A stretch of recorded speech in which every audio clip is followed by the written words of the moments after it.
Good afternoon, everybody. This is Jagan Santanam reporting from the Bolen Park in Leesburg, Virginia.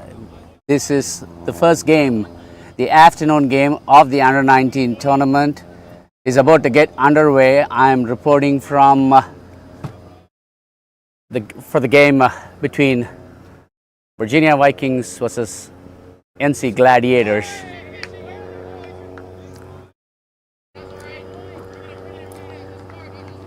Adil and Bolen are the two opening batters for the NC Gladiators. It is Rohit who is opening the bowling for Virginia Vikings.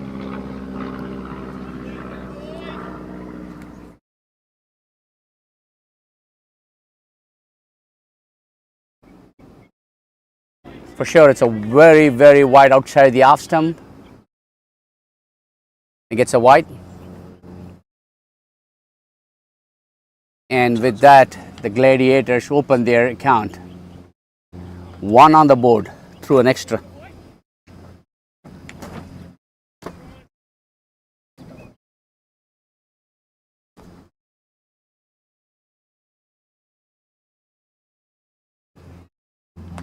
Another wide. Rohit has a hard time controlling the line and length.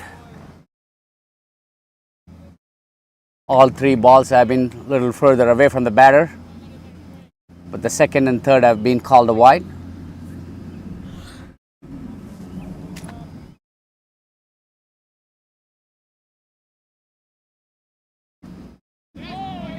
This is a much better line, shaping away from the left-handed opening batsman. Leaves it and the keeper collects it.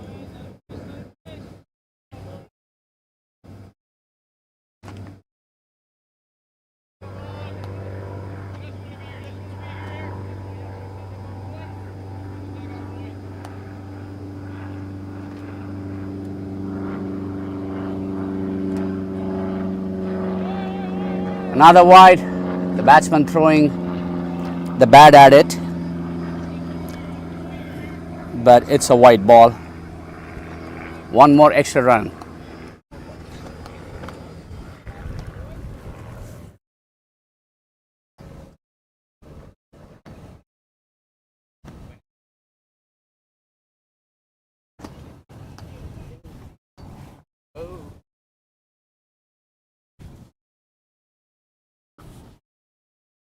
It's a beautiful shot on the offside, past extra covers, 4 runs.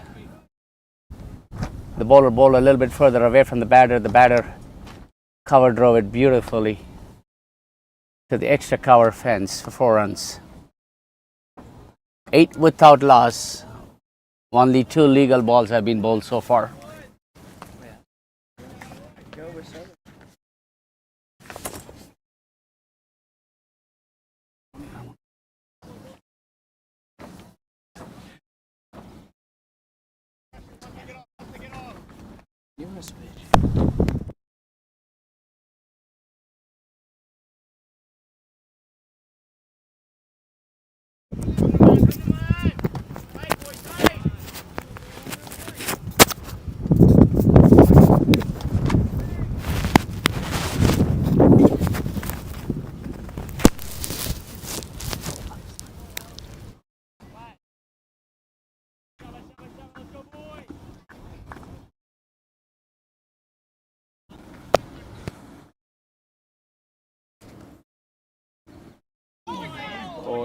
Barely.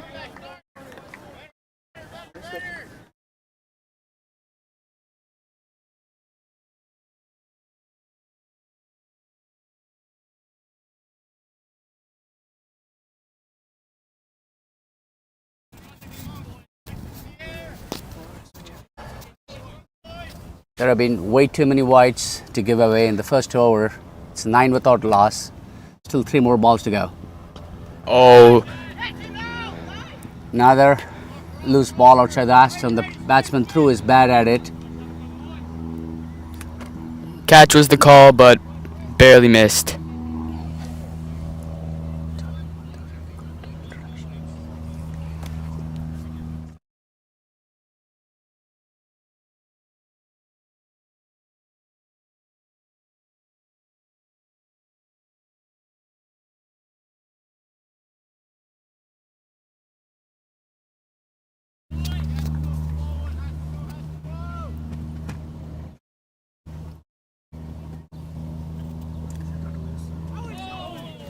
down the leg side, one more wide. I'm sure both Rohit and his captain can't wait for the over to get over. Way too many wides. Definitely not the way anybody would start the innings.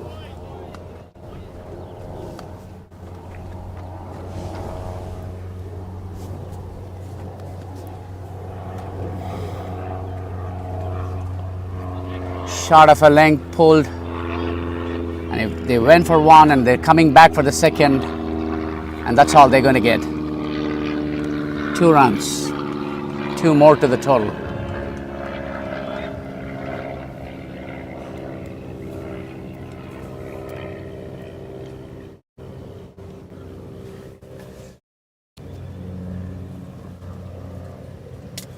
It's 13 without loss.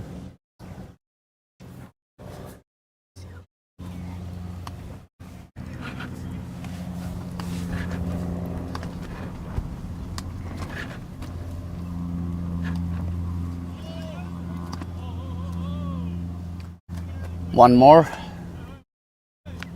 run to the total, and it's end up over 1. It's 14 without loss.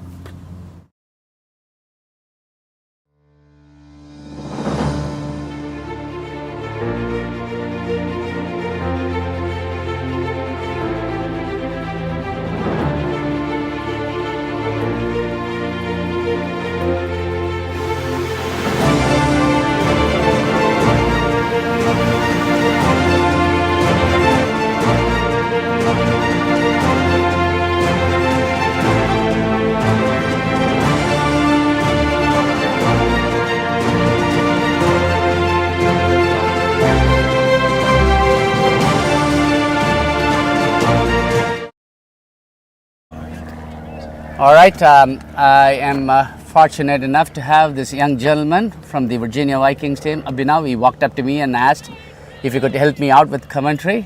I definitely needed that. What I am going to do is I'm going to tap into his knowledge of the game and also his team. So take it away, Abhinav, and introduce yourself, and you can start. Thank you. Hello, I'm Abhinav from Virginia Vikings. I'm looking forward to see Tanush Apte bowl to Adil Master and Bhuvan. Let's see how it goes.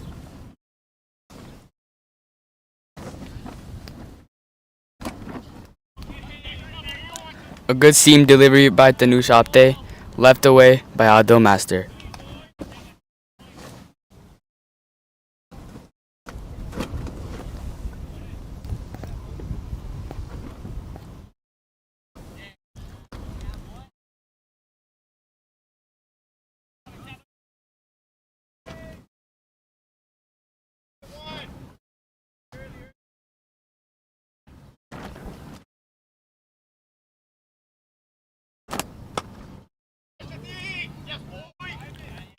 Smashed by the batsman to mid-on, but no single taken away.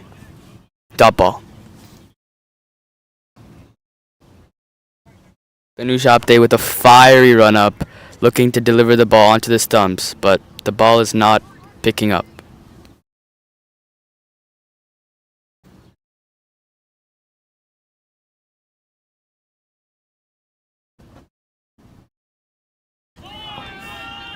A beautiful in-swing delivery by the bowler. So tell me, Abhinav, so you guys have been playing cricket as a team together. So how long have you been part of this team? The Virginia Vikings? Yes. I got drafted this year, so this is my first ever year of USYPL. Fantastic. And have you guys been practicing before showing up at this venue as a team? Yes, we have come mentally and physically prepared. Okay, good, very good.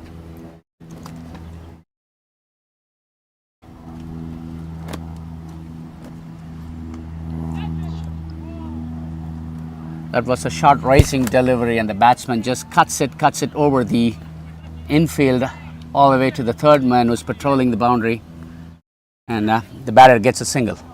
Tanush Apte bowling with extra nip and a huge length of bounce. This is excellent bowling from Tanush. Let's see how he'll carry on for the rest of the over.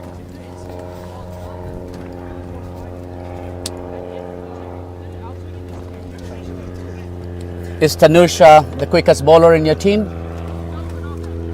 I think so. I haven't really seen many of the other bowlers bowl, but I'm sure. He looks very quick to me.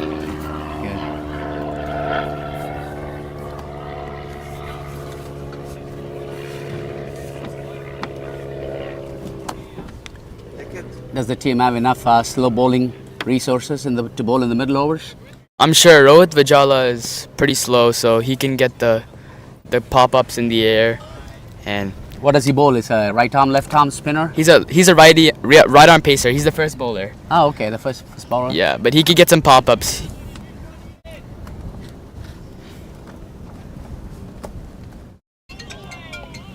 Another excellent delivery by Tanush Apte. Wonderful nip and bounce. Yeah, doesn't he bowl a phenomenal? It's good amount of pace. I mean, he has got a lot of pace and a lovely smooth action. Absolutely. So, and yeah, I think I can also see that he's getting a lot of lift off of the wicket. I mean, I think probably the kid has a lot of broad, strong shoulders. Yes, he's been working very hard in India until now. Came back about a week or two ago, and yeah.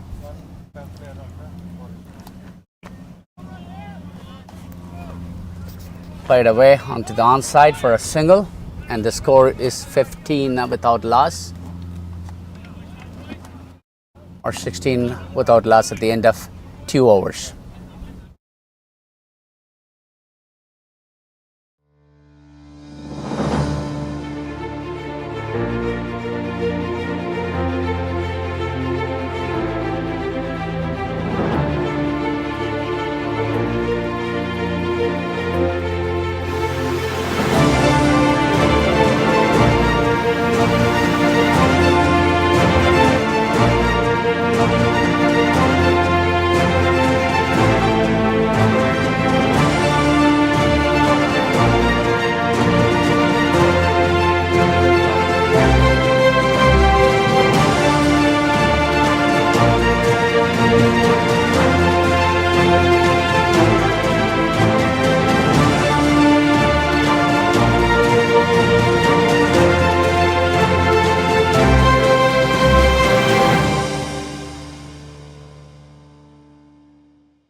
Sean Matthias into the attack.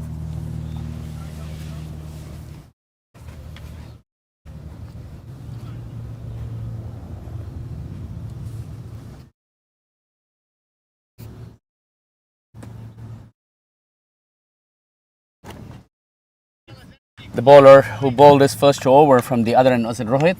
Yes, Yeah, he was taken away after an expensive first over. absolutely. Fielding in fine leg, short fine leg right now.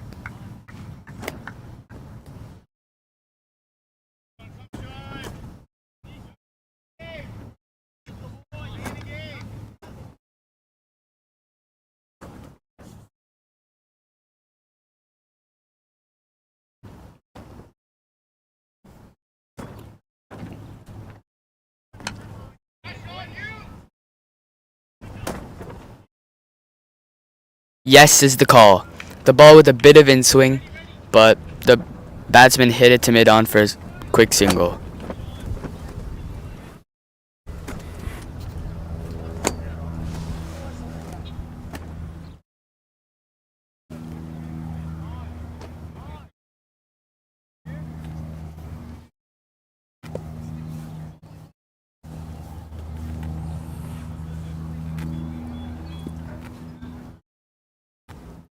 There's plenty of breeze and it's quite hot, but the breeze is kind of helping the situation. It's kind of keeping the players and the crew and the commentators.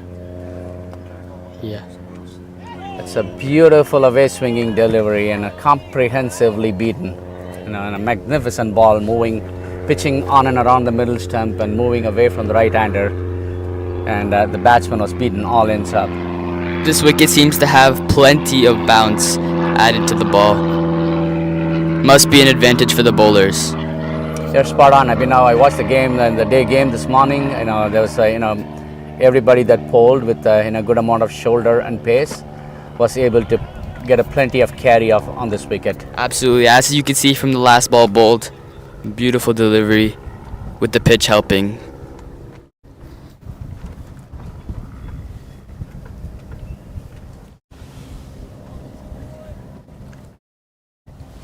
So, Abhinav, do you have a lot of summer cricket planned out? Yes, I do. After this, I have many games planned out.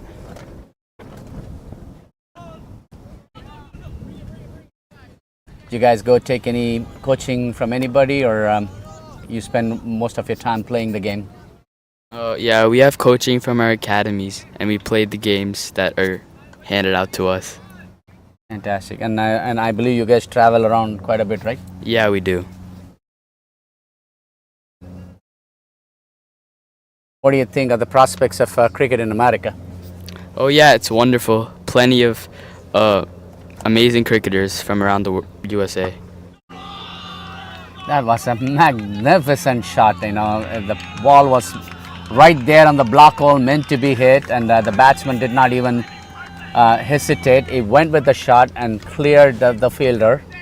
And was that a six? And I believe it is a six. Indeed, it is a six. It's a magnificent shot. Beautiful shot from the batsman. A full ball from Sean Colin Matthias. Should have pitched it, pulled the length back a little bit more. But yeah, let's see how the over goes. Free hit, definitely not wasted. As you can see again, plenty of bounce from the bowler and carried on straight to the keeper.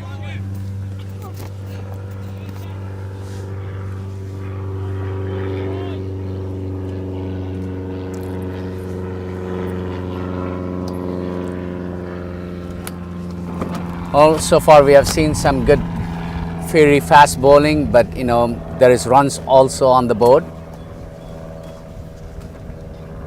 I'm sure the Viking will soon be looking to pick up a wicket or two to,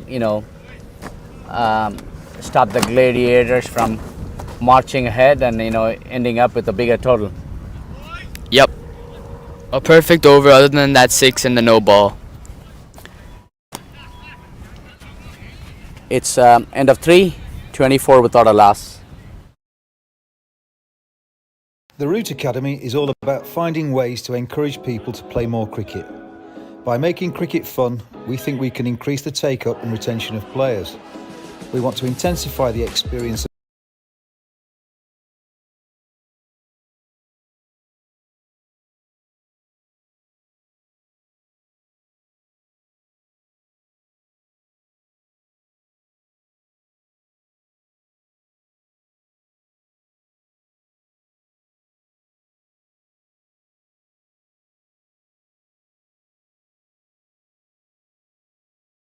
By Rohit Vajala and a perfect delivery by Tanu Shapte, using the wicket perfectly.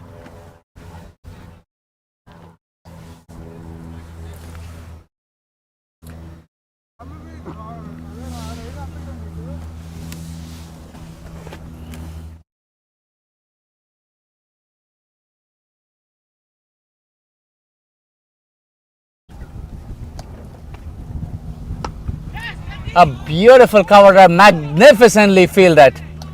The ball was definitely racing towards the boundary. The fielder at mid-off was very quick within the circle, moved fast to his right and put some amount of dive to stop the sudden boundary. Phenomenal effort. Cricket at the highest quality here. Yep, as you can see, phenomenal effort by Pranav Chattopadhyay and a wonderful delivery by Tanu Shapte as well, like always.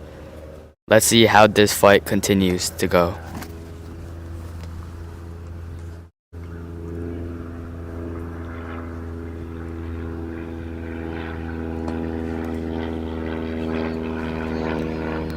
Clipped away to the onside, looking for two, will get it. Wonderful running by the two batsmen.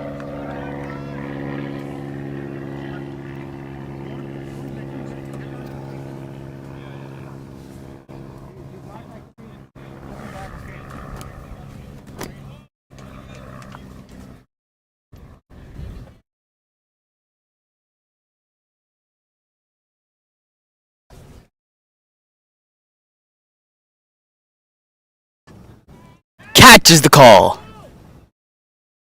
And taken by Rohit Vajala. A wonderful over by Tanush, and it continues to go on with the wicket. Well, the Virginia get the all-important breakthrough. So it is end of over, and it's not end of over yet. 2 more balls. It's 1 down for 27, but we will go for a short commercial break. Olympic Indoor Sports is a high-performance facility with 14 tunnels that provides training in baseball, softball, and cricket skills. We help student athletes gain confidence, get better, and have fun. At Olympic Indoor Sports, precision, skill, and determination converge on the global stage. In addition, it offers users access to a wide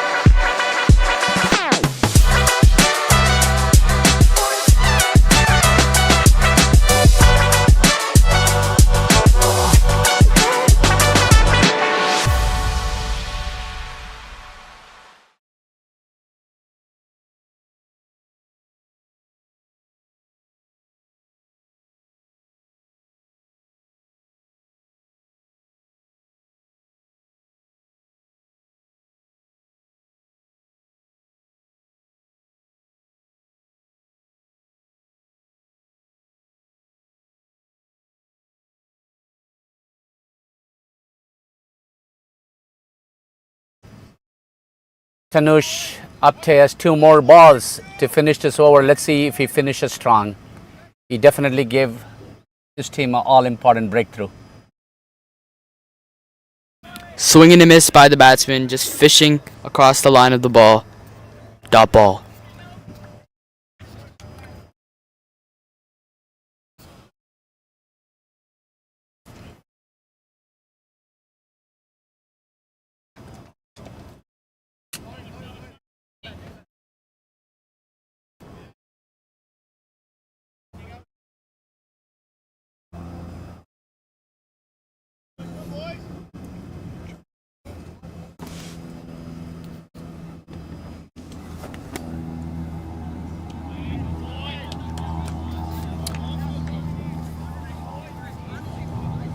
Pitched very outside off.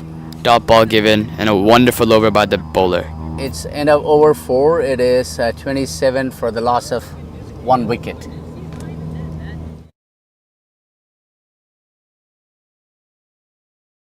Play more cricket. By making cricket fun, we think we can increase the take-up and retention of players. We want to intensify the experience of young players by using the best available technology and expertise.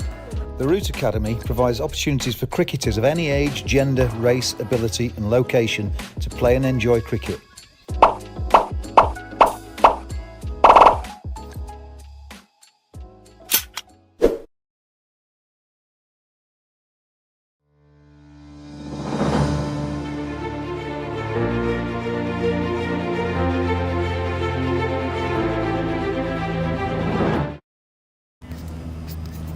It's over 5.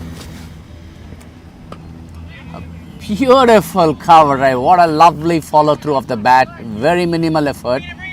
Unfortunately for the batter, the ball did not carry through to the boundary, but it is a glorious shot. It's a delight to watch a left-hander play a cover drive any day. Absolutely, just creamed through the offside for 2 runs. And a wonderful shot straight out of the middle of the bat. Let's see how this over will continue to go.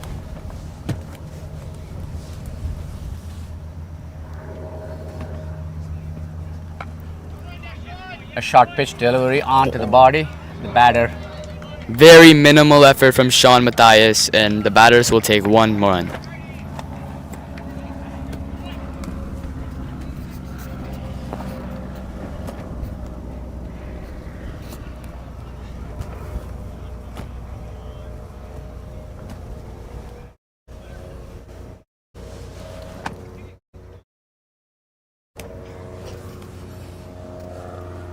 The new batter, Veera Sachin. He's from North Carolina. I had a chance to talk to him the other day, and he told me that Sachin Tendulkar's name had an influence on him being named Veera Sachin.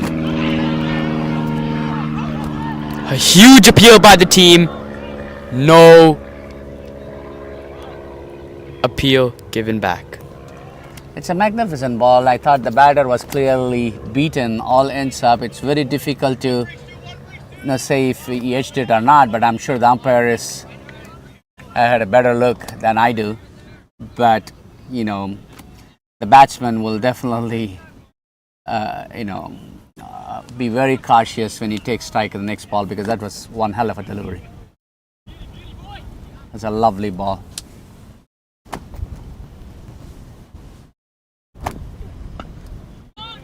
It's a beautiful ball. No batter want to face such lovely ball first up. Yes, the ball is nipping quite nicely onto the batter. The wicket is very useful for bowlers, and bowlers should be able to take advantage of this. One down for 30 after 4.4 overs.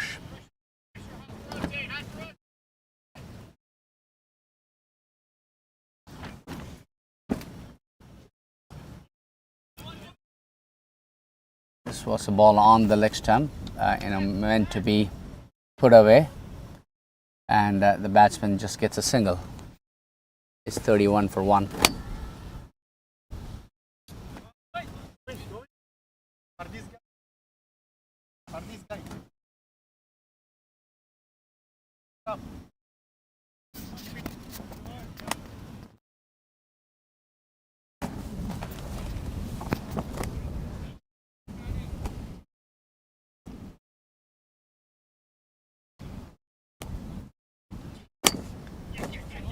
Another quick pacey delivery on the rib cage, and the batter manages to put it away on the leg side. The fielder from short fine leg does the cleaning up job, and a single.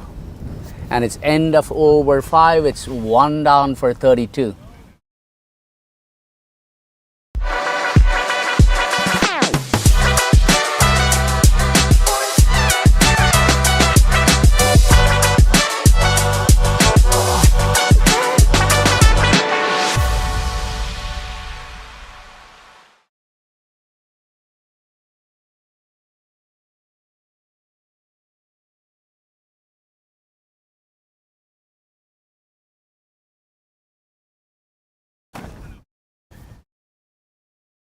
Do we have a change in bowler, Abhinav? Yes, we do. Pranav Chattopadhyay is the bowler that we're looking forward to seeing. How good is Pranav? What does he bowl? Does he bowl fast or does he bowl spin? I am not aware, but it seems to be a spinner. And he's from your team. You should be knowing that, I guess. Yeah, I guess so, but I'm not really used to seeing him bowl. Okay. Well, now we know who he is. He's a spinner. Yeah.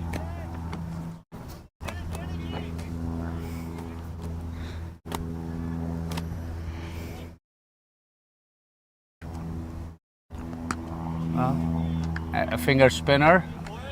Off spin. An off spinner, finger spinner bowling to a left-hand batsman is a very interesting matchup any day. It definitely is. Another beautiful ball, stayed low.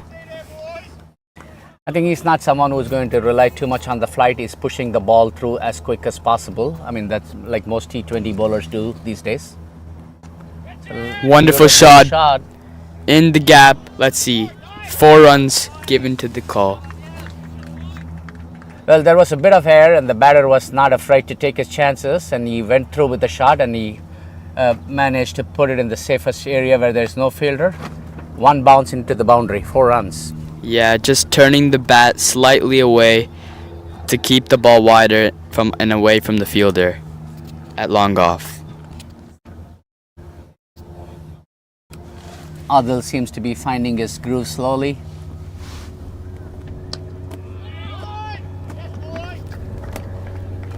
I'm sure Adil is upset with himself for having missed out on an opportunity. It was a rank full toss. Yeah, should have been put away.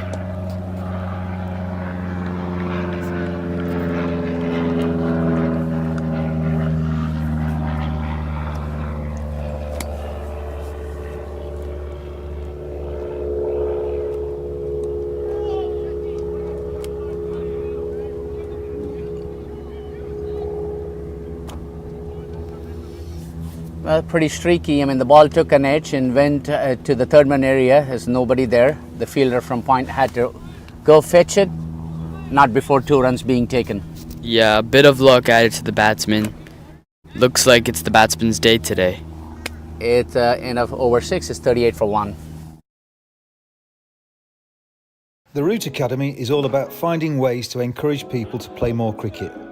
By making cricket fun, we think we can increase the take-up and retention of players.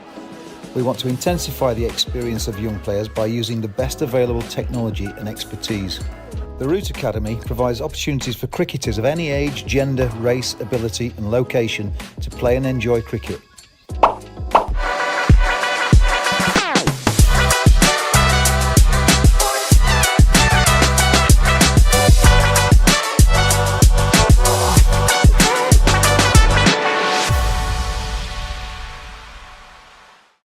The Root Academy is all about finding ways to encourage people to play more cricket.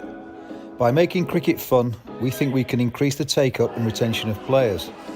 We want to intensify the experience of young players by using the best available technology and expertise. The Root Academy provides opportunities for cricketers of any age, gender, race, ability and location to play and enjoy cricket.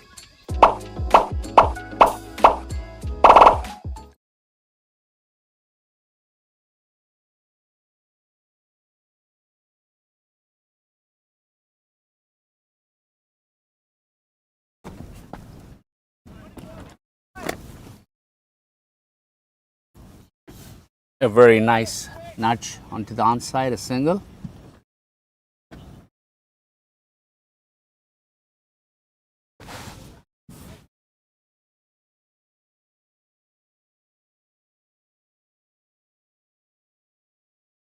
Adil Master on strike.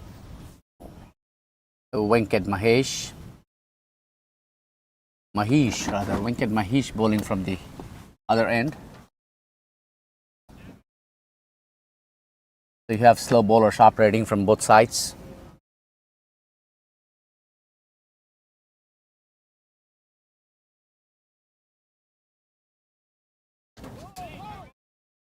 Spinning into the batsman as it's another lefty off spinner into the attack.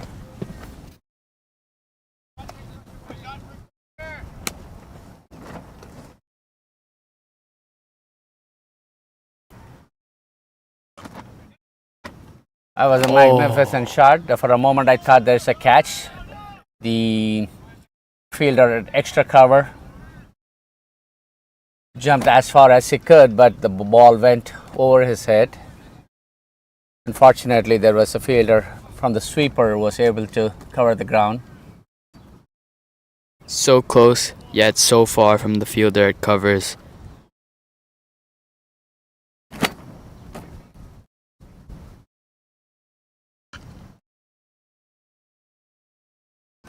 Magnificently stopped.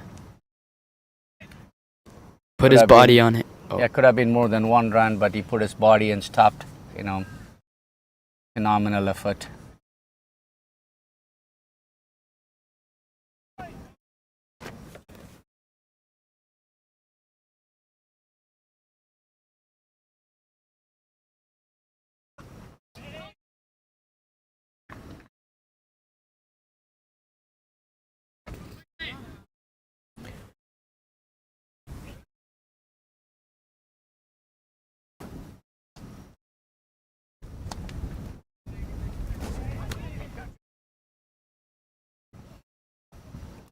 Well, he plays with the soft hands and just kind of let the ball run down to the short third man, gets a single.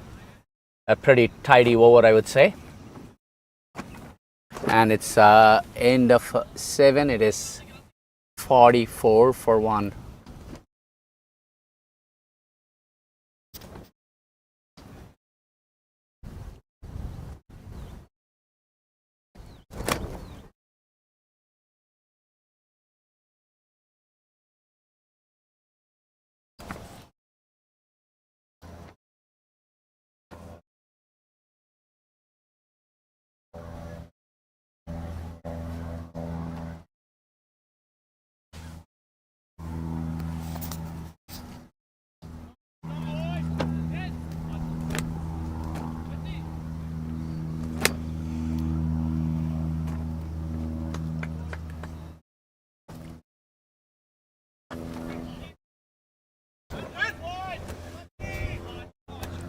Veera Sachin goes for a big heave, but fortunately for him, the ball did not carry to the long on fielder.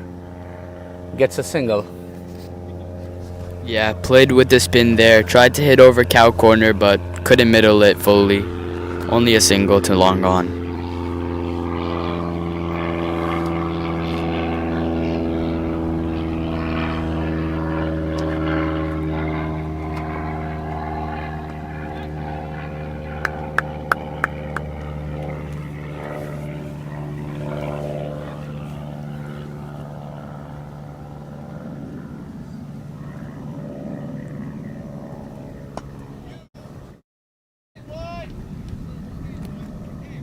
Full toss, low full toss, just clipped away for a single to long gone.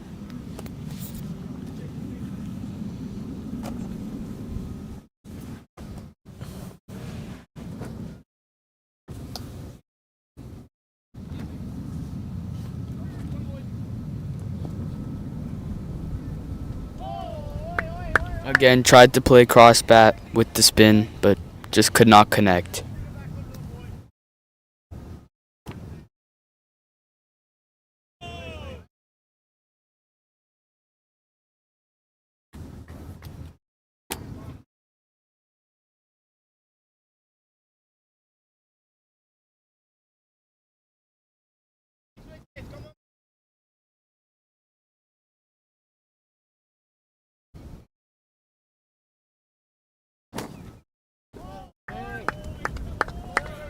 Beaten outside the off stump.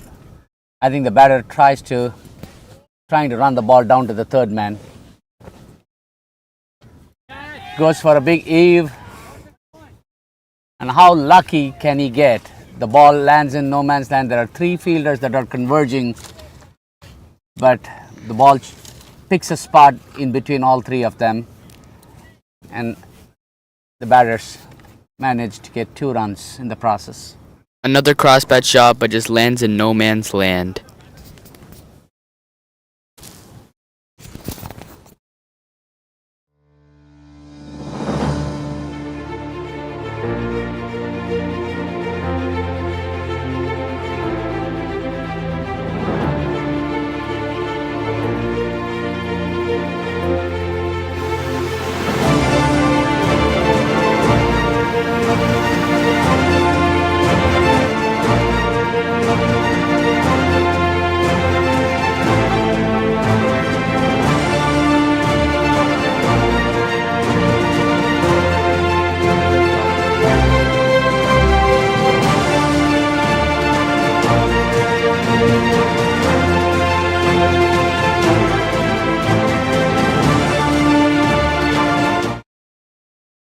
Venko Mahesh Kolahalam back into the attack. 2 is the call. Will they get it? They will not. Excellent fielding by Rohit Vajala down there at deep mid.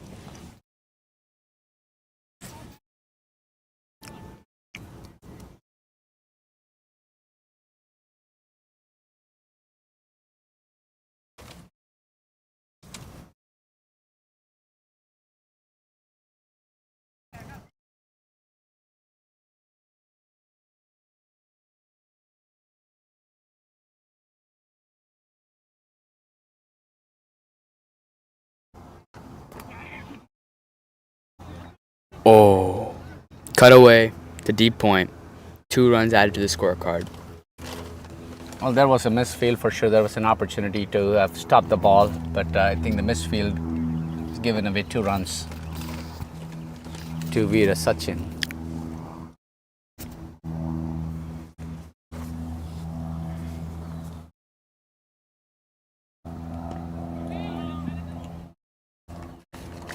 The fielder this time fielded the ball, took it 1 bounce, and straight back to the bowler.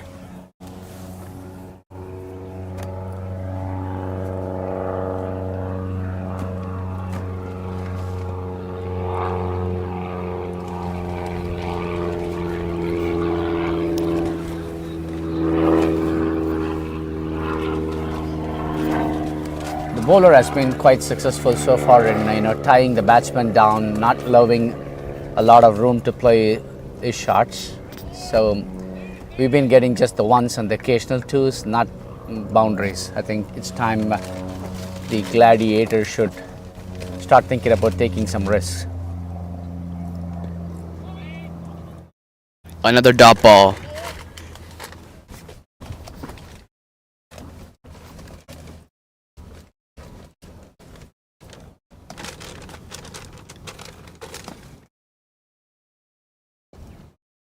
Striked.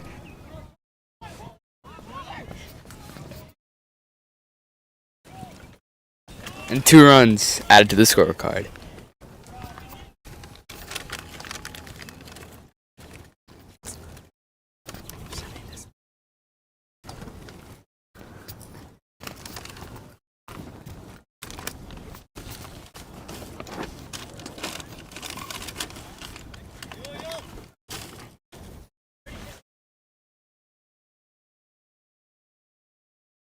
The Root Academy is all about finding ways to encourage people to play more cricket. By making cricket fun, we think we can increase the take-up and retention of players. We want to intensify the experience of young players by using the best available technology and expertise. The Root Academy provides opportunities for cricketers of any age, gender, race, ability and location to play and enjoy cricket.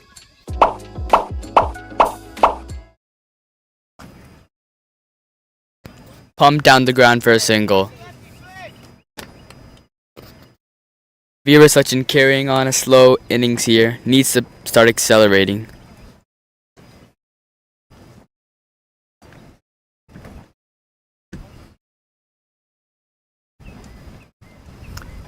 With having just lost only 1 wicket, I'm sure the Gladiators would have hoped to have a little bit more than 54 on board at this stage of the game.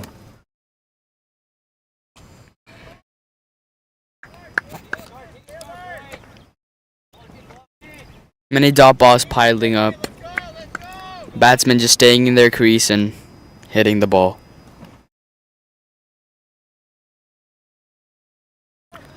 Finally. Cut away. Beautifully cut away.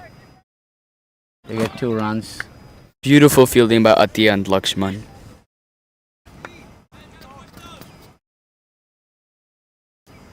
What I find it quite interesting is if you look at the field, there is barely anybody on the on side other than the 2 patrolling the boundary.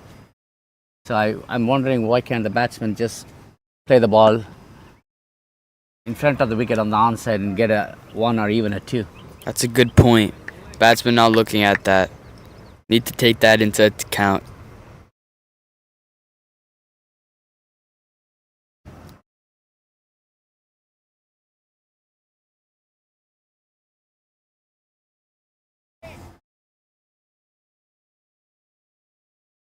Pranav has been tidy so far. He's given away only 14 of 2.4 overs so far. Well, here comes a wide.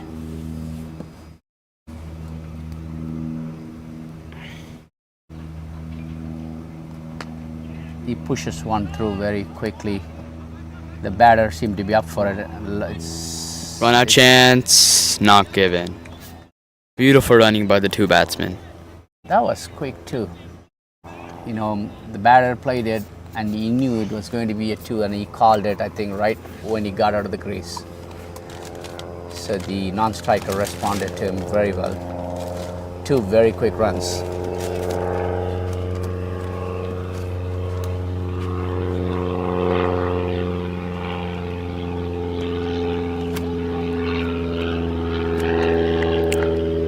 Bowler bowling a leg spin ball there, changing up the variation. It's end up 10 overs. It's 1 down for 60. You got it at 6 run per over run rate. And we're going to take a break. In the meanwhile, I would like to say thank you to Abhinav for his services as a commentary. I loved having you next to me, and thanks for all your insights, Abhinav. Thank you very much. Goodbye.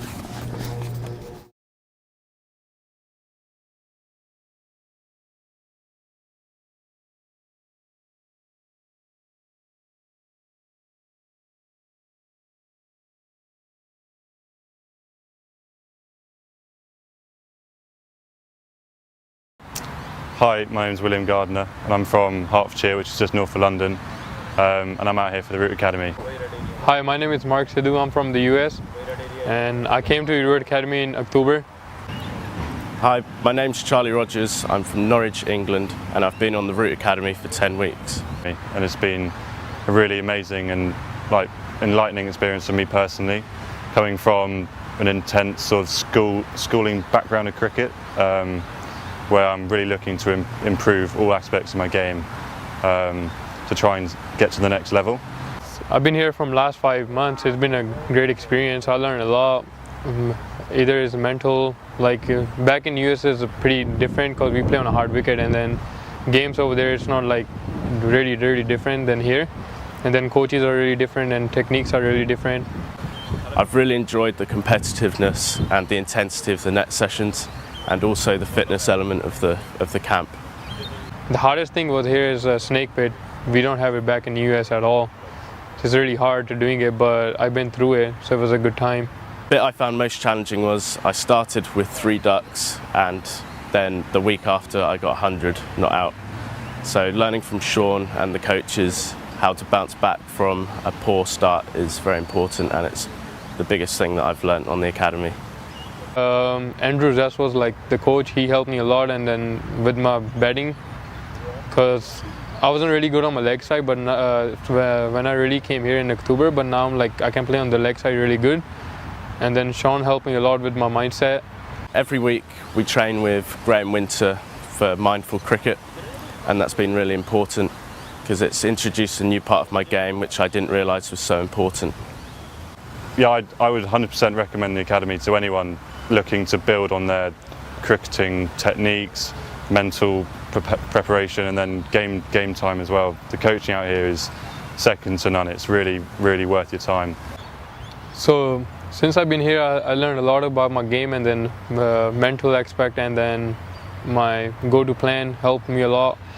And been here since October, and I have a lot of confidence. When I go back home, I can make a lot of runs, and then other people I recommend to come and join this academy. I had fun, and if I get a chance in the future, I will come back here again. If I was given the chance, I'd love to come back next season.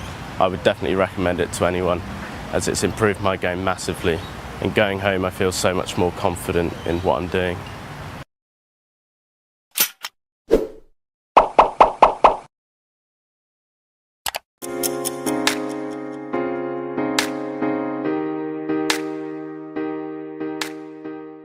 "7:45 in the morning, wake up and breakfast, 2 eggs and 2 slices of toast. We were all packed and ready for our first training session of the day, where we were going to catch the bus to Campbelltown. 9:45 in the morning, and we've arrived at Campbelltown Memorial Oval for our first training session of the day. This is a quick view of our net for our net battle today. After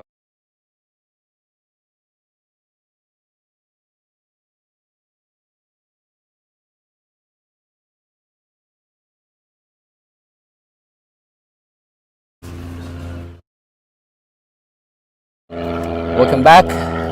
This is over number 11. I'm being joined by another promising young cricketer from the Virginia Vikings, Likit. He's replacing Abhinav. Welcome aboard, Likit. Introduce yourself and say a few words, please.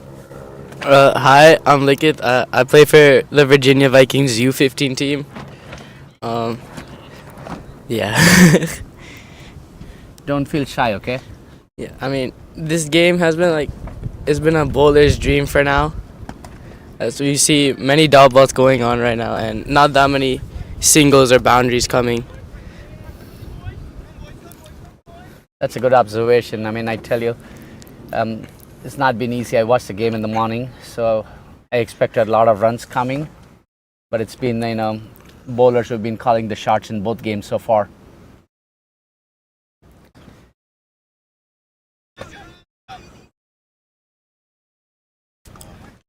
It's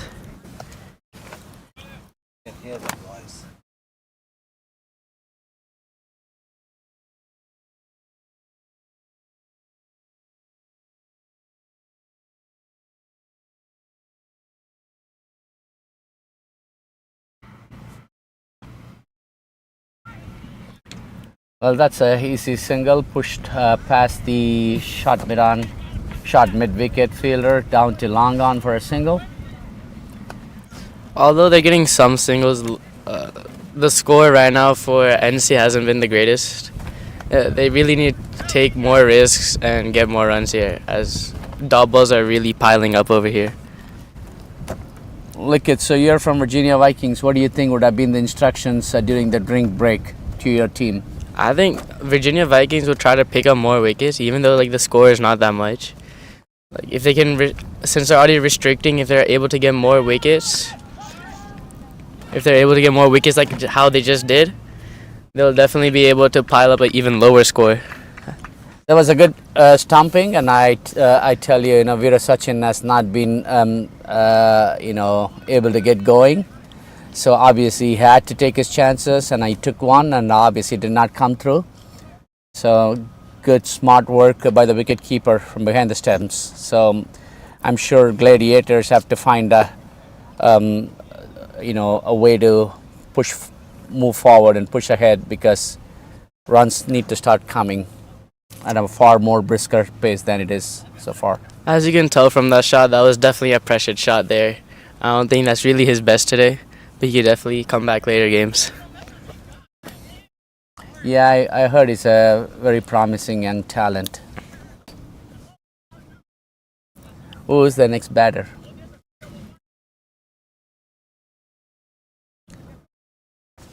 Okay, Patel. Om Patel. Om Patel. Om Patel is the new batter. Taking God.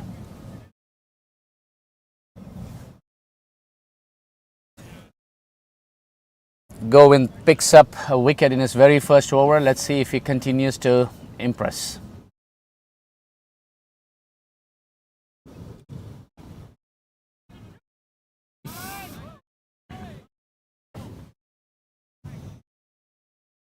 You also have to applaud the fielding here. The ball has not been slow at all, and they're still making all the stops there. And the fielding has been really up to the mark.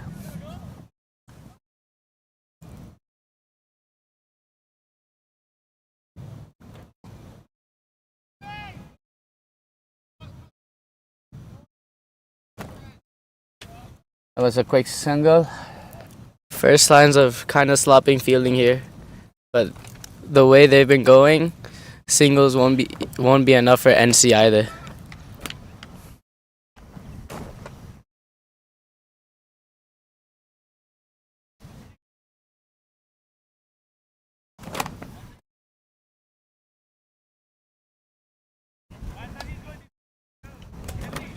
So for any team with 8 wickets in hand, 10 more overs to bat, what do you think should be the approach?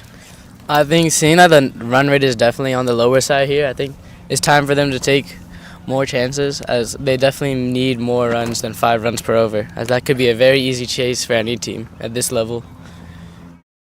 I agree with you.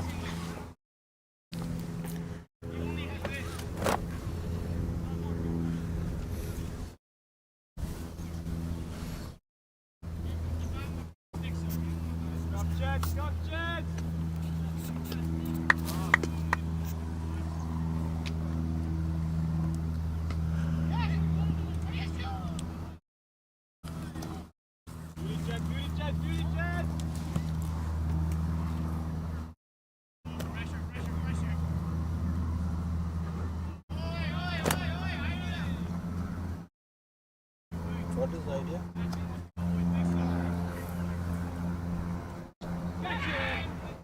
Oh, that ball was in the air. The short mid-wicket fielder, he thought he had a chance, but unfortunately for him, it fell short of him. The batter is very lucky to be in the crease. You can see how much pressure is definitely on the batsmen here. Batsmen are not really looking at their best here.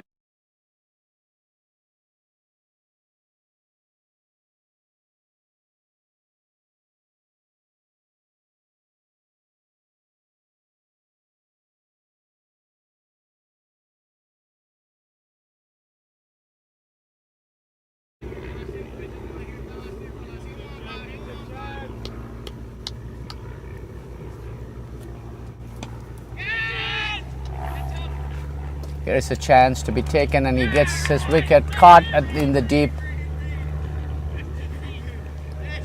I think it is Am Patel who had to go now. You can definitely tell there was definitely some pressure on that shot. No runs have been coming out easily, and he tried to let go of that pressure in one shot, but unfortunately, all they did was add into the pressure. What do you think is the tactics of Pranav? Because he backed himself from from bowling. A couple of times he just took his run up all the way to the stump and decided not to bowl. So, what do you think of his techniques? Is this something that is very common in modern day youngsters? I don't see it as much often, but I think what he was trying to do is see if the batsman was premeditating anything, and he could definitely tell that the batsman was trying to hit, and which he used to his effectiveness. He started pitching the ball fuller and tried to entice the batsman, which worked in this favor.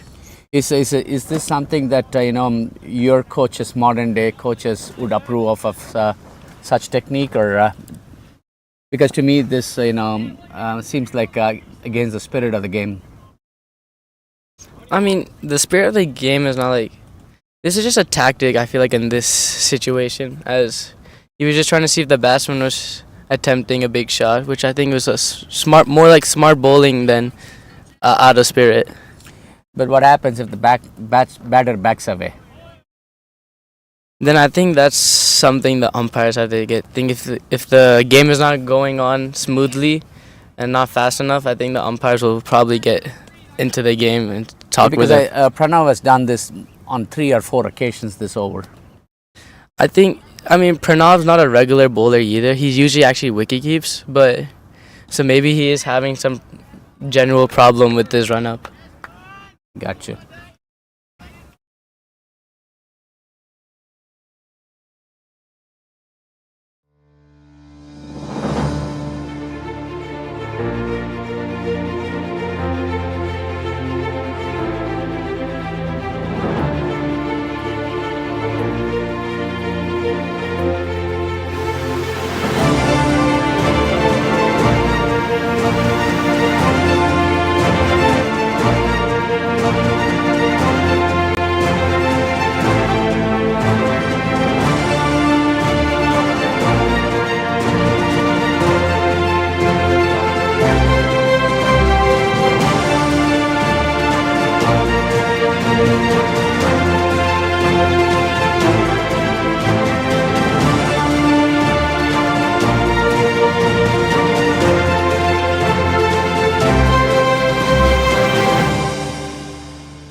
I think Adil being the more set batsman here, I think he has to take more risks now. He's definitely seen the ball well, timing it well. I think it's time for him to go with some bigger shots now. I totally agree with you. He's been there for a long time. He's faced over 32 balls and he scored 30 runs. And he's at a strike rate of less than 100. He definitely is in the best position to take charge of the innings now. Yeah, especially since they haven't lost that many wickets either. Only 3 wickets so far, and after 12 overs completed. What do you think is the total that the Gladiators should be hoping for from at this point of time? I think at this rate, being 60 in 12 overs, they're trying to go with at least a total of 140 at this rate, 10 runs per over from here on. We just saw 2 runs being taken away from a shot that he tried to play on the offside. The ball took the edge, ran to the third man fence, and nobody was there, obviously. The fielder from the short third man area to run and fetch it. I think at this rate, NC will take any runs that come.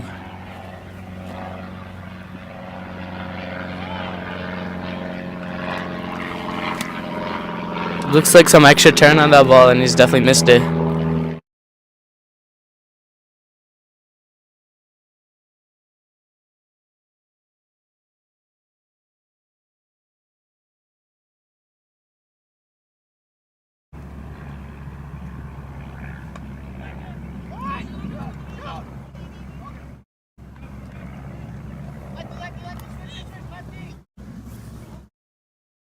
It's a nice shot on the offside, but just a single. That was definitely some good fielding by the point fielder right there. Definitely. At this point of time, if I were the captain or the coach of NC Gladiators, I will be expecting a lot more than a single.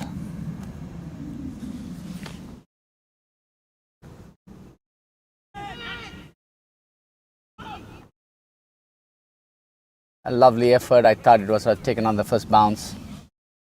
Yeah, it definitely bounced, but that was still nearly a catch, and he nearly made it another wicket for Virginia Vikings.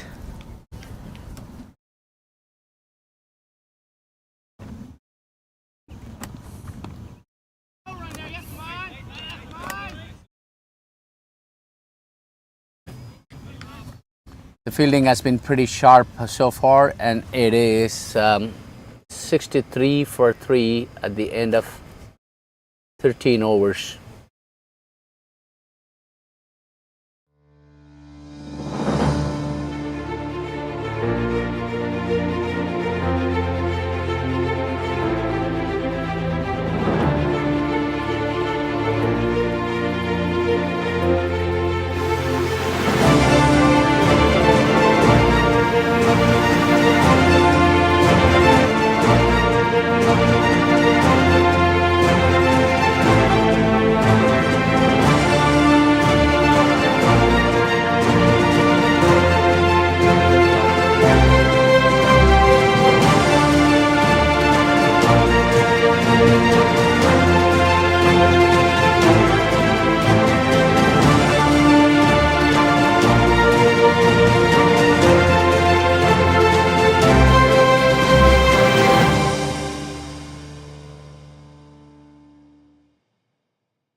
Very nice flighted delivery. Pushed away to the offside for a single.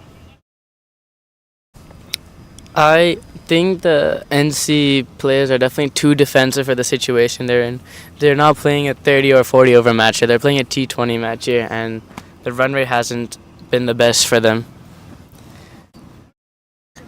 They started quite well. I thought, the way they started, I thought they would be anywhere in the 140, 150 mark for sure. But it doesn't seem like that at this point of time.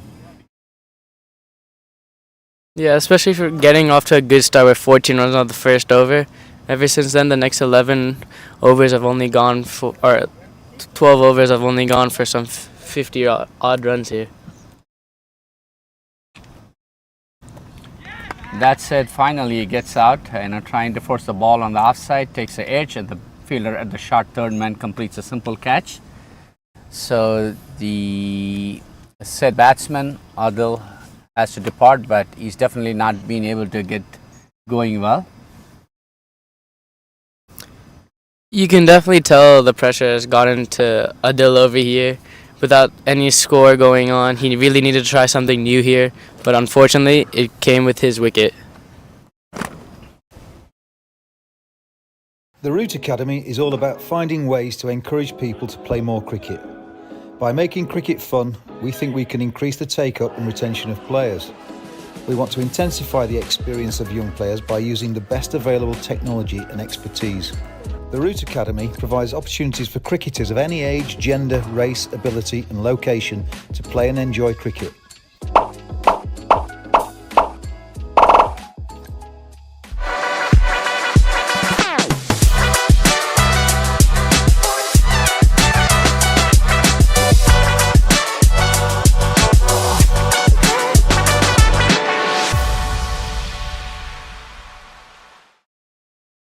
Olympic Indoor Sports is a high-performance facility with 14 tunnels that provides training in baseball, softball and cricket skills. We help student athletes gain confidence, get better and have fun. At Olympic Indoor Sports, precision, skill and determination converge on the global stage. In addition, it offers users access to a wide range of technology to enhance the training and skills development experience.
We've just seen 2 shots come out of the edge here. The ball is definitely not coming onto the bat as nicely as they hoped it would. Has this been your experience so far, playing in wickets like these? Does the ball have a hard time coming onto the bat? I mean, every pitch obviously has something different here. Some pitches will come on easily, some pitches don't. Especially the bowling grounds are definitely like half and half here. Some balls will definitely come nicely. Some balls won't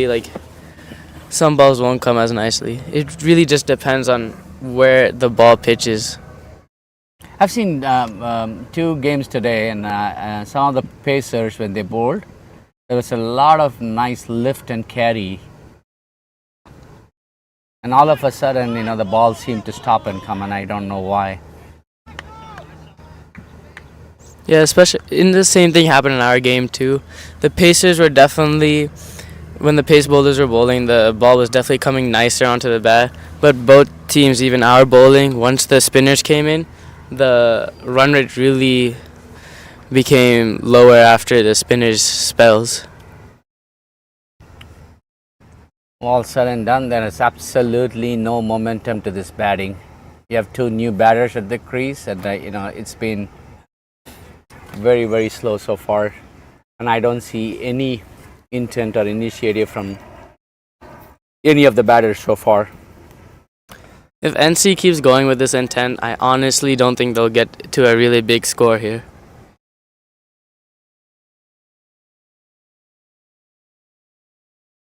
Do you think 115, 120 is a good target for them at this point of time, or do you expect them to score a little bit more than that? I think after 70, with 6 overs left, they really need to get a move on here. I think 120 will definitely be a good score from the position they're in now. That's 10 runs per over. Almost 10 runs per over. Yep.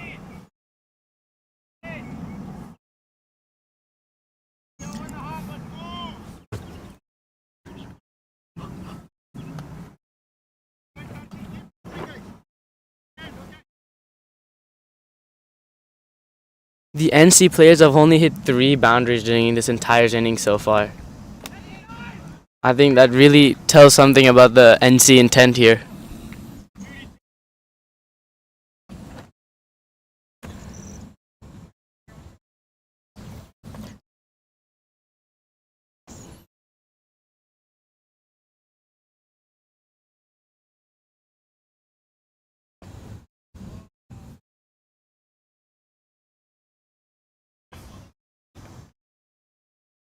I think these batsmen are trying to really get set in before the death overs come in, which is after this over. If they're able to get a move on in the death, I think they'll have a significant total. Or if they keep batting how they have been right now, they'll probably give Virginia the upper hand here.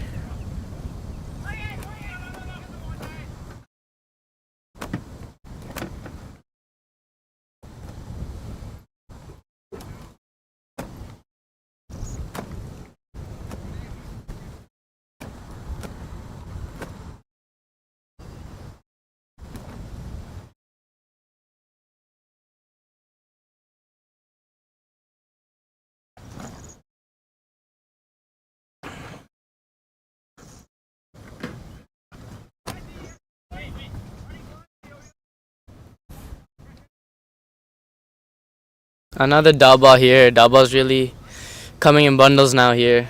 The NC batsmen are not really able to get off strike here. If they're not able to hit boundaries, I say just at least get singles and go 6 runs per over.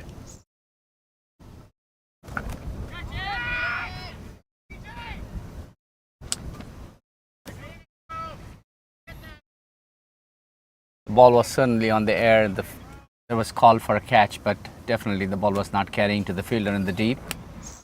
The fielder was smart enough not to rush to the ball, instead stayed put, collected the ball and threw. Just 1 run in the process, and it is 4 down for 75.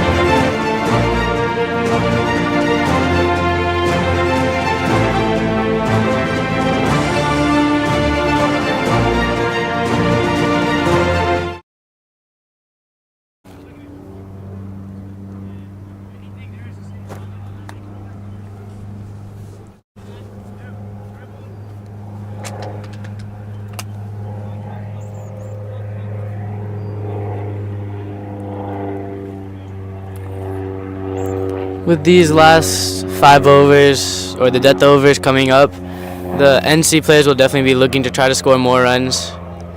But the bowlers seem too good for them at this rate, and the pressure is definitely on the fielders here, or the batsmen.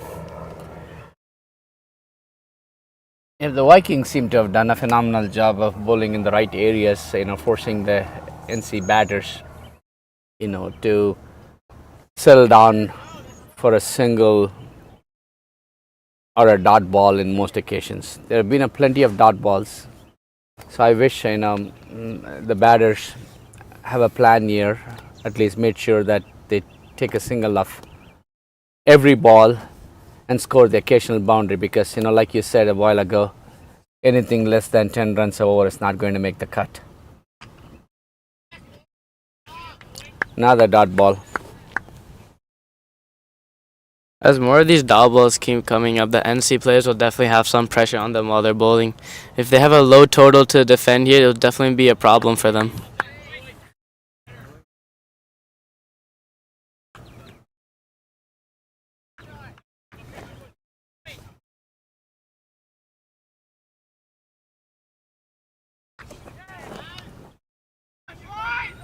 That's a beautiful shot on the offside. The fielder puts in a dive in the cover boundary,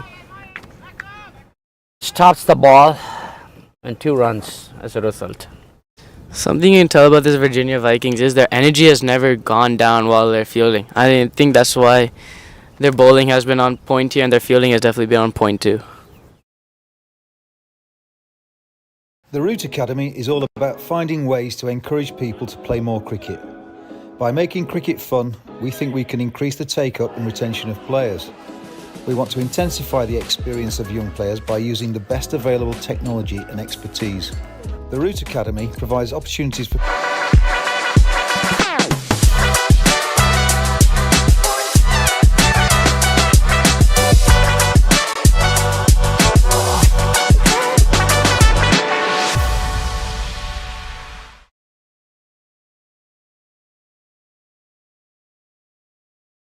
Is after break, they've only scored 20 runs in 6 overs.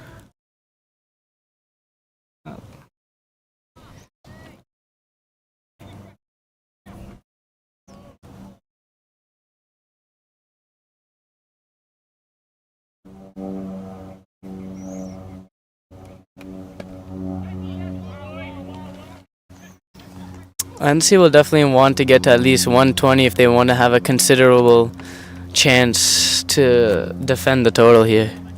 I quite agree with you.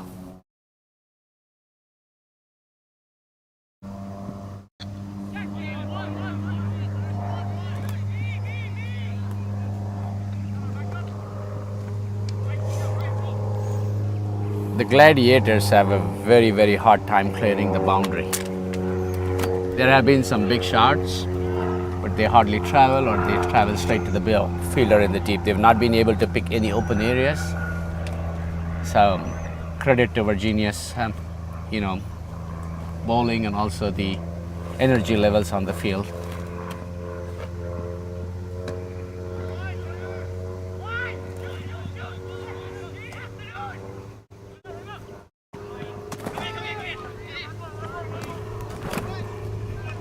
Well, after a long time, you saw something more than 2 runs, and thanks to the overthrow, the 3rd run came this time.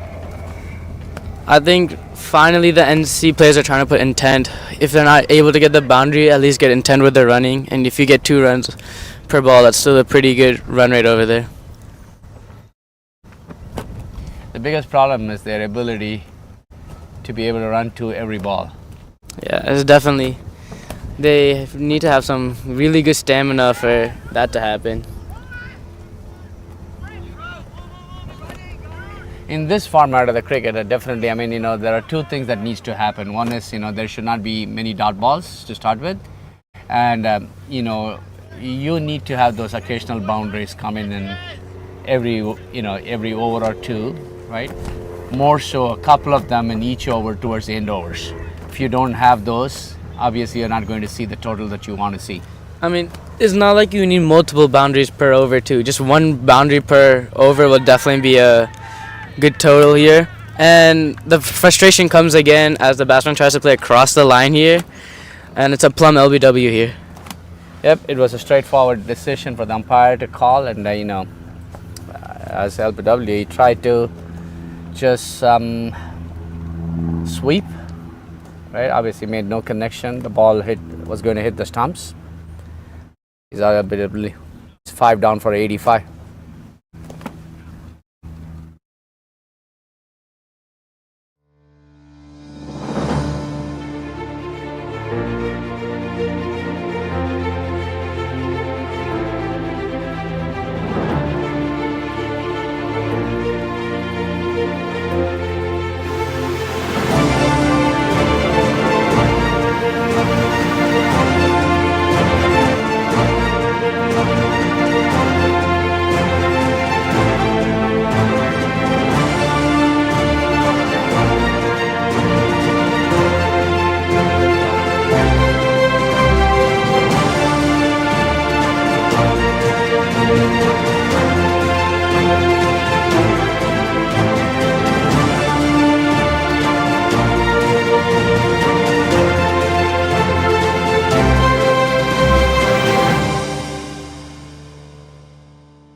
Couple boundaries here.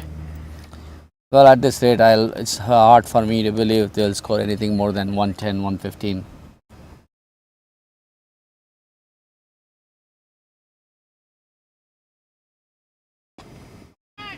That's another good shot. Beautiful shot.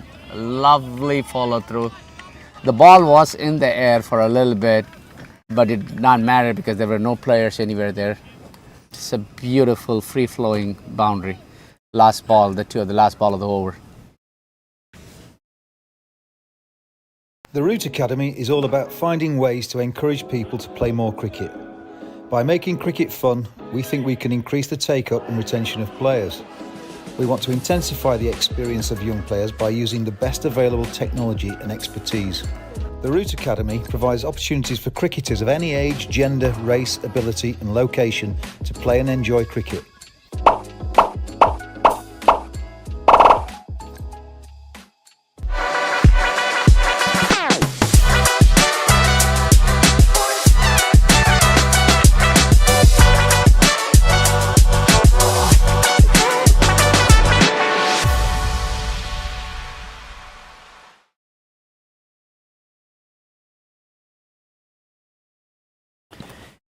Just 2 more overs to go. The Gladiators got to pick up as much as they can. This last over is definitely what NC really required here. 12 runs coming off that over. And they'll definitely want 12 runs in this over, 12 runs in the next over too. Sean was quite impressive in his first 2 overs. Gave away only 13 in his first 2.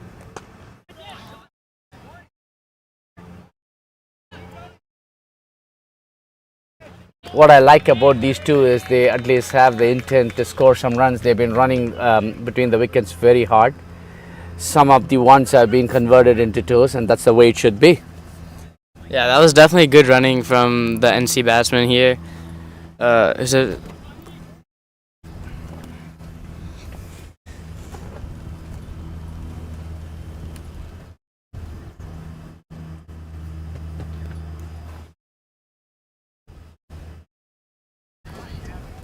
That's a wide, that's a wide. Every single run counts for the Gladiators. And if I were a Vikings, I wouldn't want to bowl any extra ball, give away freebies, because the lesser I get the Gladiators out, or done before 20 overs, I have very little for my batters to chase down. Yeah, 100 up comes up for NC Gladiators.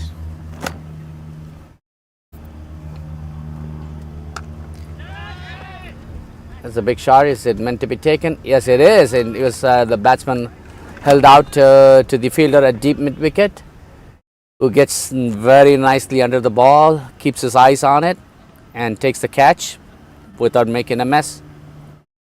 I mean, that shot definitely came out of the middle here, but it's not big enough for these boundaries here, and it was a good catch. Yep, probably the ball needed a little bit more, punch.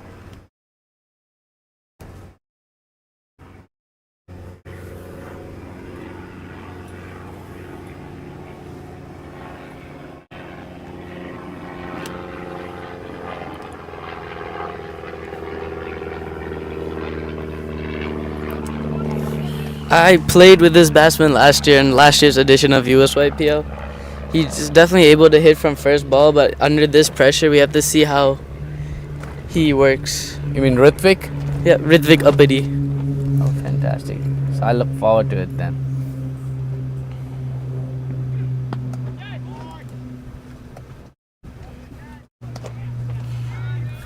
That's good That running. is very, very impressive running. 2 quick runs and a good throw straight onto the stumps, but the batter is back safe. Ritvik Uppity has a lot of natural power, being that he's over 6 foot tall here. And he appears to be like a tall bloke. He definitely uses that to his advantage here.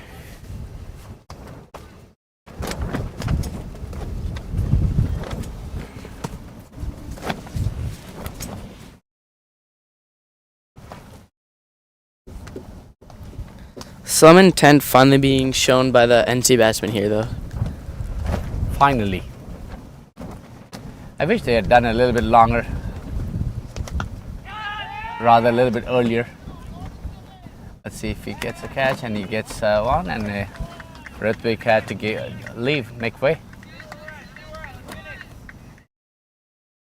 I mean, NC is really trying to get the run rate to increase here, but the shots have not been going as far as they would like it to be. I'm sure just with a little bit over left, I think they should not mind losing their wickets, because they got to pick up as much as possible so that they have a total to defend.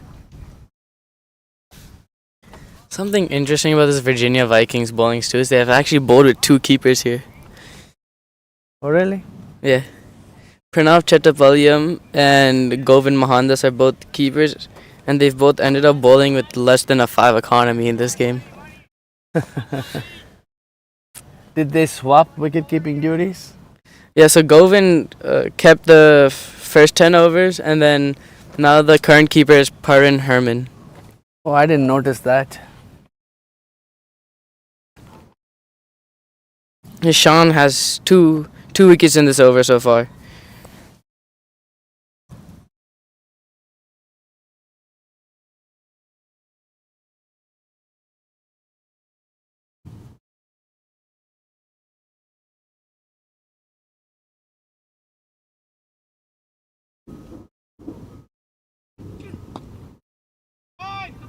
Shot in the gap here. It won't go all the way, but they can definitely get 2 runs here. 2 useful runs. 2 useful runs.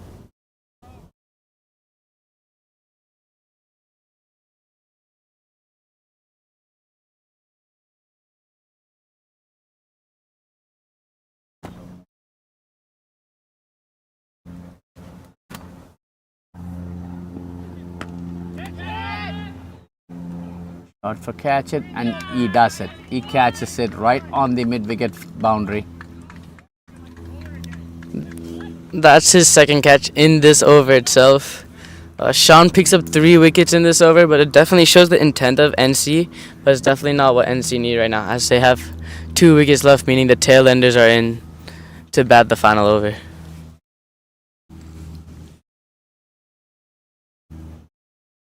I would say the NC batters have only themselves to blame for the situation that they are in. They wasted a lot of initial overs and the middle overs without showing any intent. They were happy taking the occasional singles and occupying the crease. Wish they had shown a little bit more intent. Yeah, definitely. North Carolina uses an impact player. They put in Saket in place of Om Patel. Saket's a very useful batsman, but in this situation, he wasn't able to get the best out of it.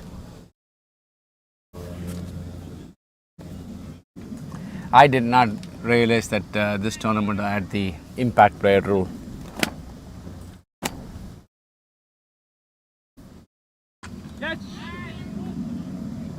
Beautifully played, at least two runs.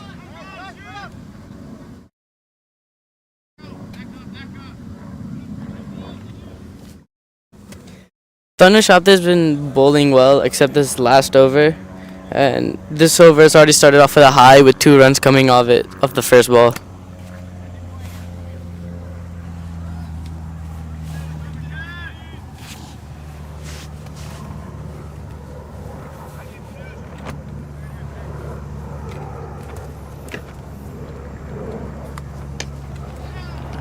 This is a lovely shot, picking the gaps on the offside, but definitely not running to the boundary. It's being cut. Oh my God, that's a bit of a mess by the fielder in the boundary line. Allows an extra run. This 3, 109 for 8, with 4 more balls to go. This fielder has definitely been good. I guess this one ball isn't as what he's wanted, taking 2 catches in the previous over itself. Tanush tried to change the angle here, but it really fed into the batsman.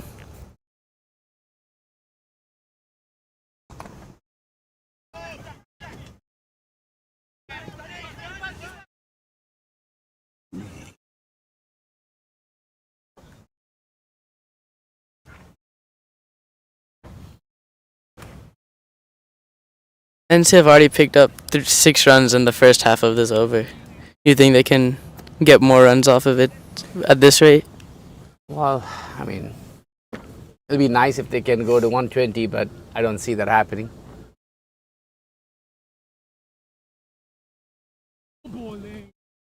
Yep. That 110 to 115 is what I initially expected. Probably that's where they will end up. Yeah, especially after this double, it might be even harder to get to 120. 2 more balls. A good change of pace here from Tanush and has really messed up the batsman in this situation.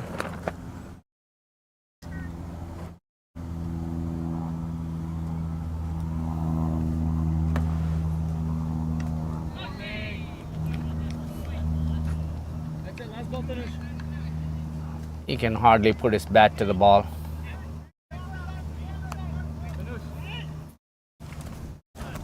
Well, after 6 runs off the first 3 balls here, Tanush has really made a comeback here, bowling 2 dot balls in a row. I think the runner will definitely try going for a bye here, as this situation really calls for an extra run here.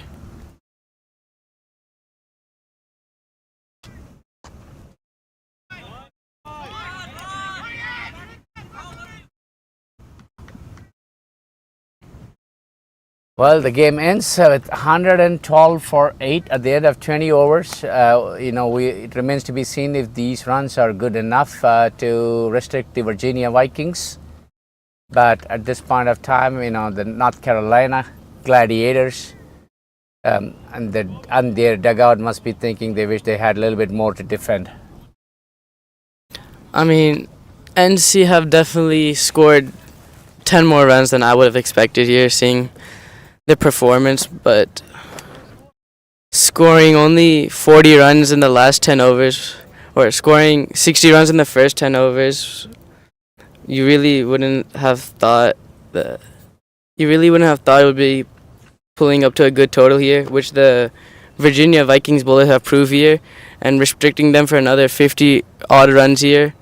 And they've definitely given NC a low total to defend here. Well, Linkit, thank you so much for your time, and you are definitely a wonderful commentator in the making, and you have a bright future, and I hope you can join us again. Thank you. And so can Abhinav.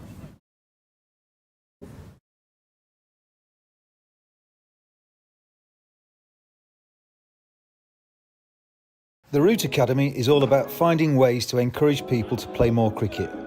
By making cricket fun, we think we can increase the take-up and retention of players. We want to intensify the experience of young players by using the best available technology and expertise. The Root Academy provides opportunities for cricketers of any age, gender, race, ability and location to play and enjoy cricket. Didn't know what to expect, but on my arrival, everything was nice, lovely place, Australia. It was in Adelaide, very good experience. The conditions was lovely, green pitches, enough bumps. Also, the program put in place was a very good program. It was structured well, helped me a lot with my fitness. Also, it helped me a lot with the game, cricket. We had a lot of discussions, had a lot of programs set in place, had to take care of yourself, cook for yourself. So it's also, it's not only about the cricket, it's also about learning how to become a man, I would say, on your own, so far away from home, around a whole heap of different people, and getting together and helping each other. I will also say that the coaches are very good, easy to interact with, easy to talk with, give a lot of advice, help you through whatever you're going through. We work a lot on specific stuff, not only just going in nets and batting and bowling. We work a lot on technical stuff, a lot of drills we did, which helped me a lot, I would say. And then also you get a chance to play club cricket when you're not training or when you're not doing academy stuff.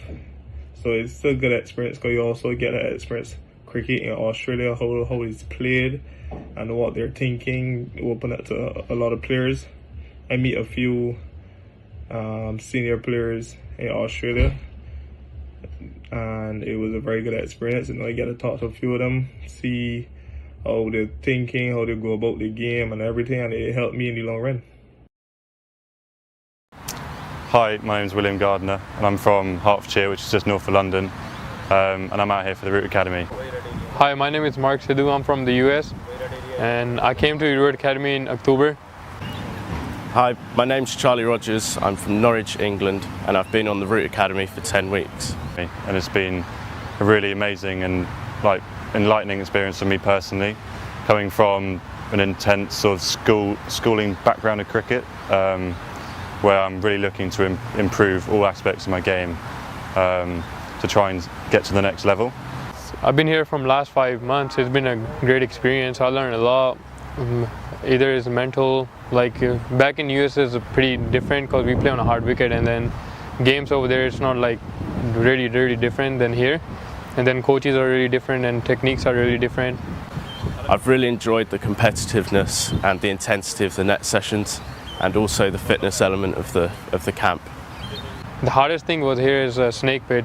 We don't have it back in the US at all. It's really hard to doing it, but I've been through it, so it was a good time. The bit I found most challenging was I started with 3 ducks, and then the week after I got 100 not out. So learning from Sean and the coaches how to bounce back from a poor start is very important, and it's the biggest thing that I've learned on the academy. Andrew Zess was like the coach. He helped me a lot, and then with my batting, because I wasn't really good on my leg side, but when I really came here in October, but now I'm like I can play on the leg side really good. And then Sean helped me a lot with my mindset. Every week we train with Graham Winter for mindful cricket, and that's been really important because it's introduced a new part of my game which I didn't realise was so important. Yeah, I would 100% recommend the academy to anyone looking to build on their cricketing techniques, mental preparation, and then game time as well. The coaching out here is second to none. It's really worth your time. So since I've been here, I learned a lot about my game, and then mental aspect, and then my go-to plan helped me a lot. And been here since October, and I have a lot of confidence. When I go back home, I can make a lot of runs, and then other people I recommend to come and join this academy. I had fun, and if I get a chance in the future, I will come back here again. If I was given the chance, I'd love to come back next season.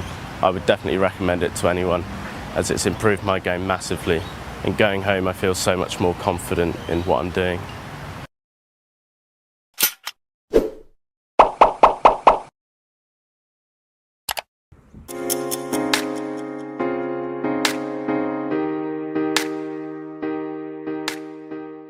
"7:45 in the morning, wake up and breakfast, 2 eggs and 2 slices of toast. We were all packed and ready for our first training session of the day, where we were going to catch the bus to Campbelltown.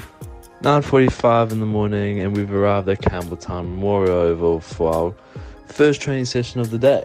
This is a quick view of our net for our net battle today. After our net session, we have arrived at the gym for our second training session of the day, which is weights. Cooking lunch at 3:45 in the afternoon after our first 2 training sessions of the day. After lunch, I'm on the tram going to our training at Goodwood Cricket Club at 5 p.m. and we have arrived at Goody Oval for our third training session of the day, our club nets.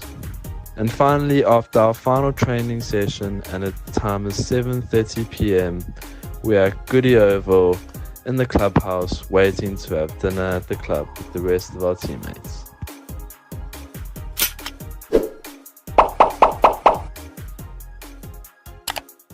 I had a brilliant time out in Australia, out in Adelaide.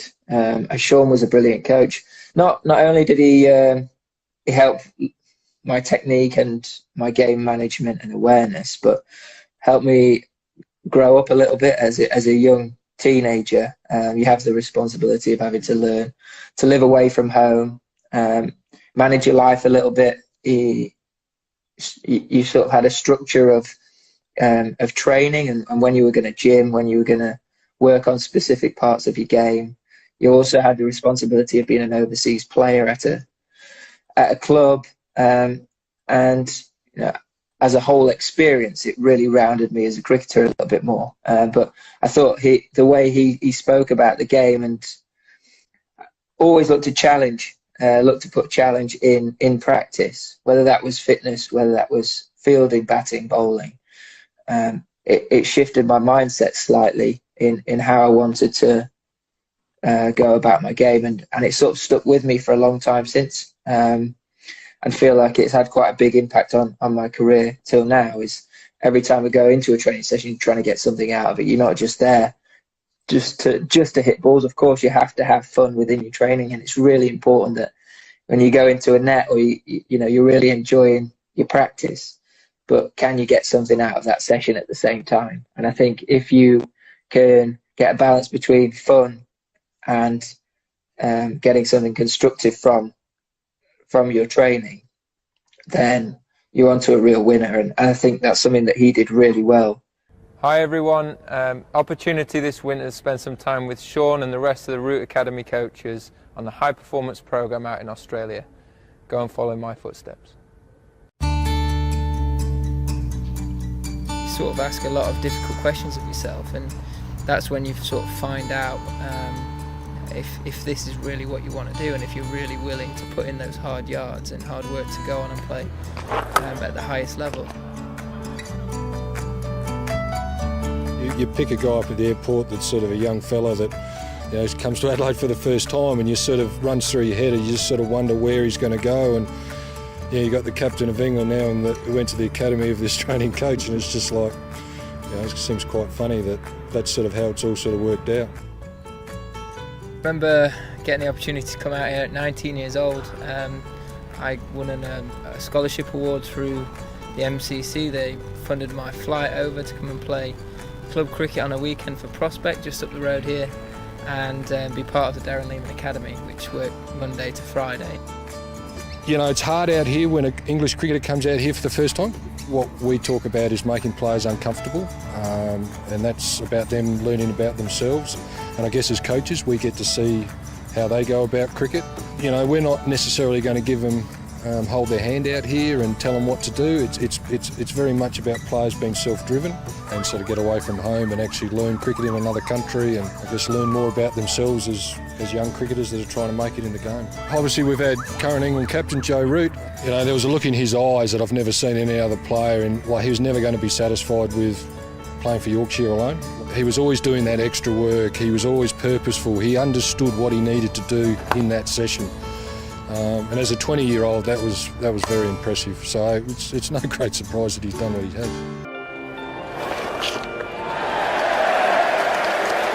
Well, a special time, a terrific time.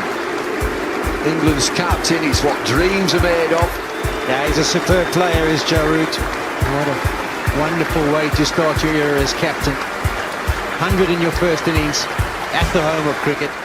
We do a lot of training where we put players in situations in terms of the game, and Joe was the best at that. I mean, his ability to work out how to succeed in a game type situation is better than anyone's been out here. Joe also was very, very competitive. The conditioning part of the program, is quite tough, and we had a guy called Scotty Borthwick who's also played a little bit for England. I mean, Scott was a great athlete. Now, Joe's not as good a natural athlete as Scott, but Joe used to always push himself right there with Scott, and he just had that ability to really compete hard, and he wanted to be the best. The other thing that Joe had is he had a great understanding of what it took. In a lot of ways it was like speaking to a 28-year-old, even though he was 20 at the time. He was very mature in terms of as a person, understanding the game. Those things probably more so than his actual cricket ability. He was very, very good at those areas of his game, which I think's enabled him to sort of really progress in the game. That winter was instrumental in my progression as a county player, and then on to being an international.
Hi, my name's Hudson DeLucchi. I'm from England in Norwich.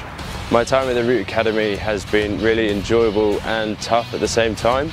I found the mental and the physical side both quite challenging at the start, but that's sort of what I came here for that challenge. At the first few weeks my legs were sore and the physical aspect really sort of put it on me, but I feel much better coming towards the back end of it, and it's a really great feeling to know that I've got through it. The mental aspect of the game is something that's not often worked on, and it's something that we really worked hard on here out in Australia, and it's something that I really need to improve on, and I'm really happy with it, and I'm looking forward to continuing my work back home in England. One of the bits I've enjoyed the most is the mental aspect of the game. It's something that we don't train enough back home, and we did a 10-week course while we're here, and it's really improved my game a lot, and I've really enjoyed it.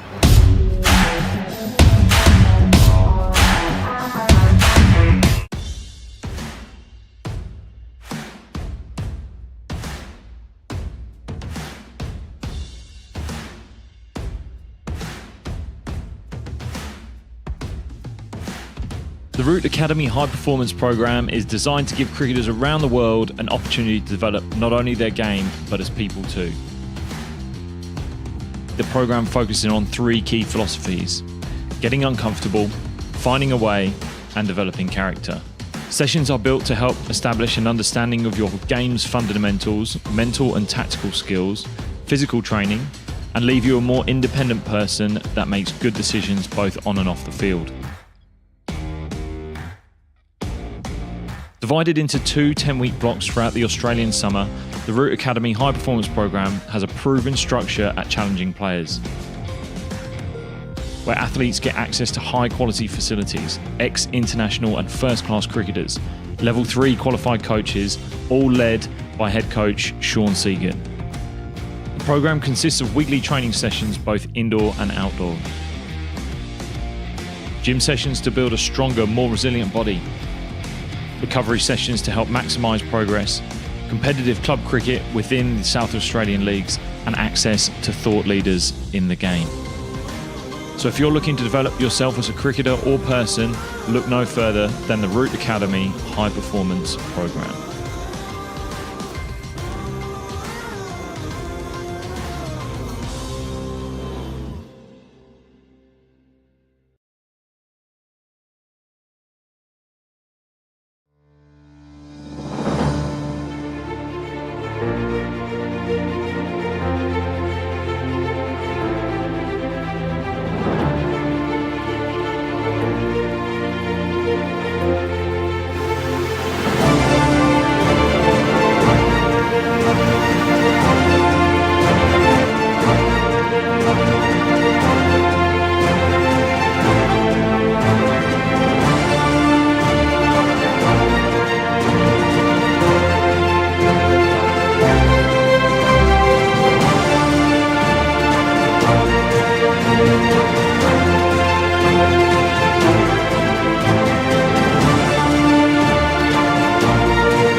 The Root Academy is all about finding ways to encourage people to play more cricket.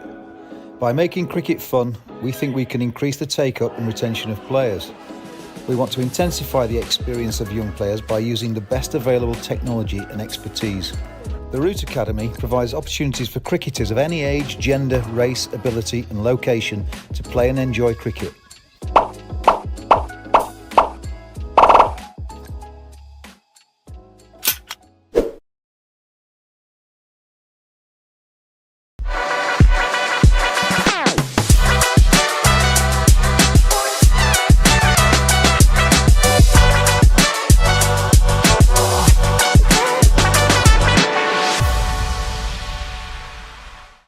Olympic Indoor Sports is a high-performance facility with 14 tunnels that provides training in baseball, softball and cricket skills. We help student athletes gain confidence, get better, and have fun. At Olympic indoor sports, precision, skill, and determination converge on the global stage. In addition, it offers users access to a wide range of technology to enhance the training and skills development experience.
Welcome back to the Bolen Park, the second innings of this chase. Gladiators gave 112 to the Vikings to chase down. Let's see if they can go get it. Nice seam up first ball.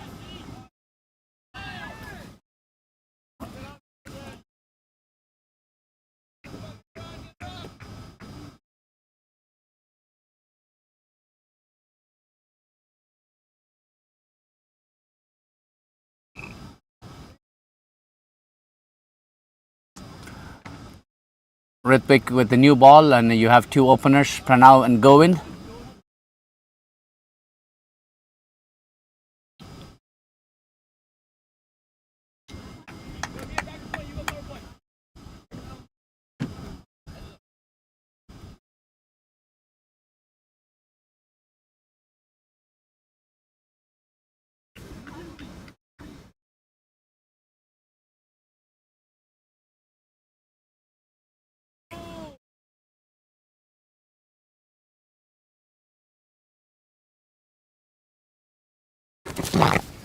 A short ball outside the leg stump, and now he eases the ball away to the fine leg area. Picks up 2 runs.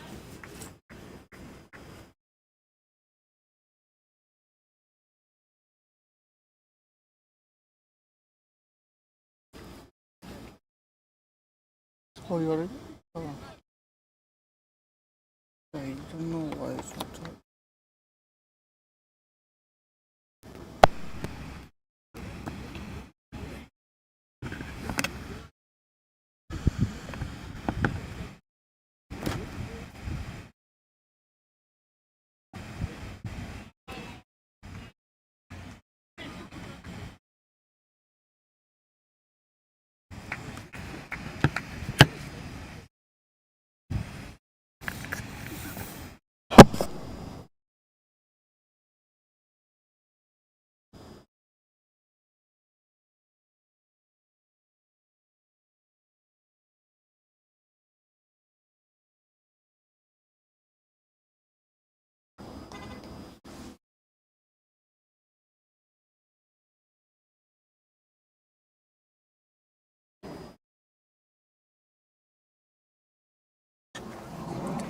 It's a lovely shot. It was short of a length and pulled it magnificently over mid-wicket for a boundary.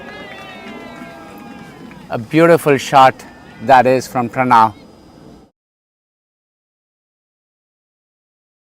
It's clearly a shot of a length. Pranav read it quickly and went back and pulled it over mid-wicket. 8 without loss.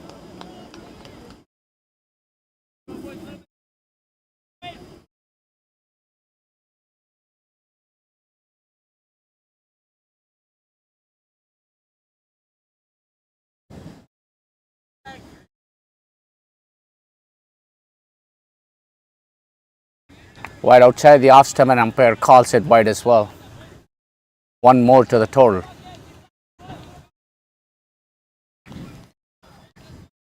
$112 is not a lot of runs to defend.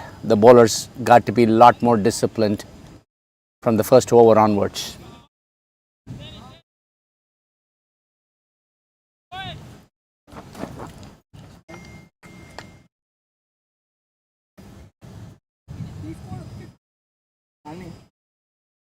ఇది mic డబ్బాలు పెడితే charge కదా ఇయర్పోడ్స్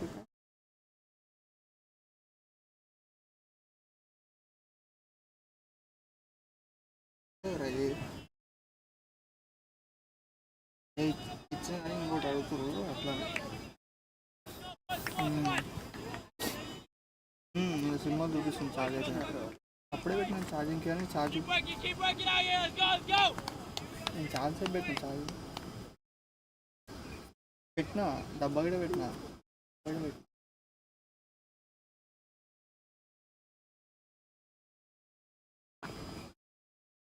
సరే sir sir only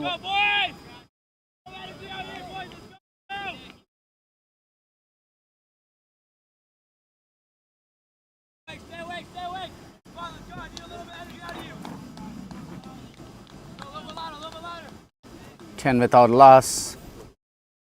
Last couple of balls have been dot balls.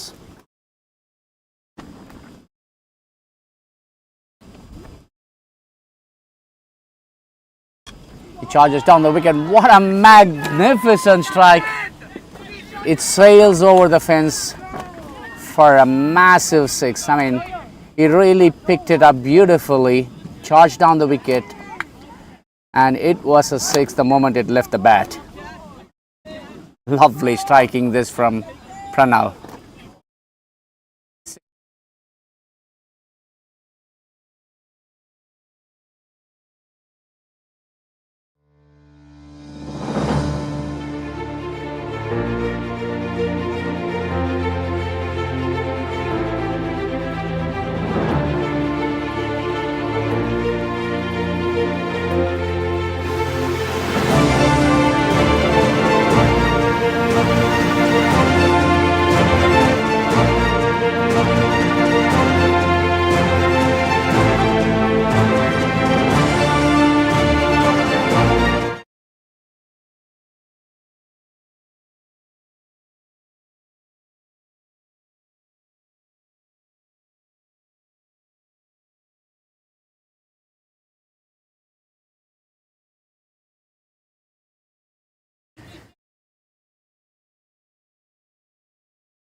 Well, interestingly enough, the Gladiators open the bowling with a spinner on the other end.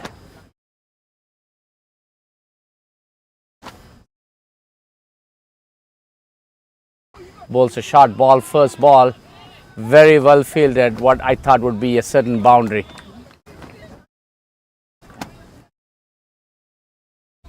Had the ball went past the fielder, it was a certain boundary because it was hit with a lot of power. A white ball outside the off stump.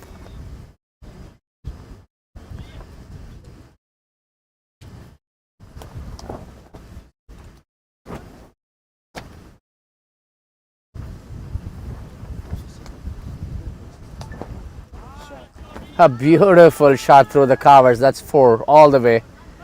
It was a boundary the moment it left the bat. It's a beautiful shot.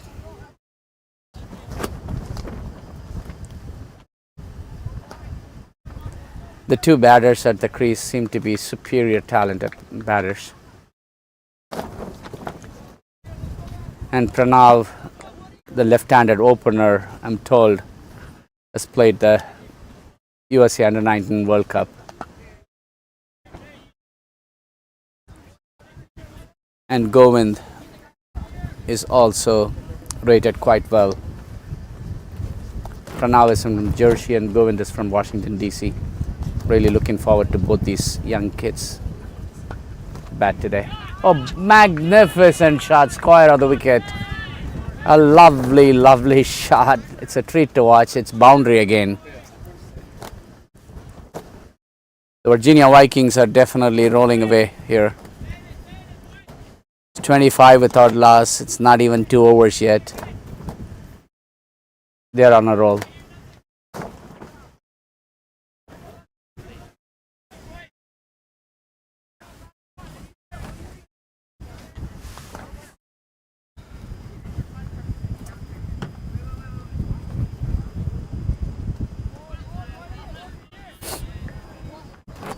That was a good ball.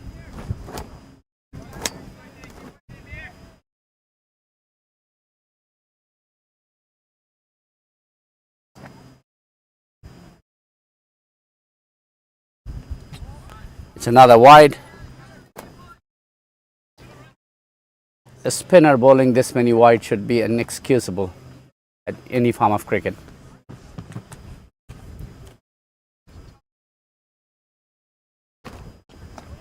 A good ball, this much nicer ball. The batter decides to defend it. It is at the end of 2 overs, 26 without a loss.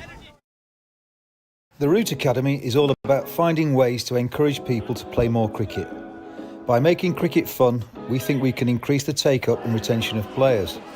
We want to intensify the experience of young players by using the best available technology and expertise. The Root Academy provides opportunities for cricketers of any age, gender, race, ability and location to play and enjoy cricket.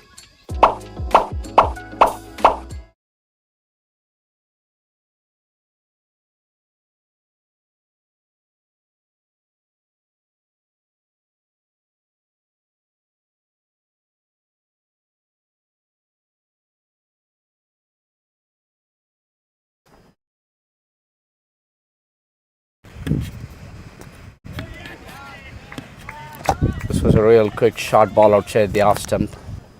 Batsman tries to play square of the wicket and he did not connect.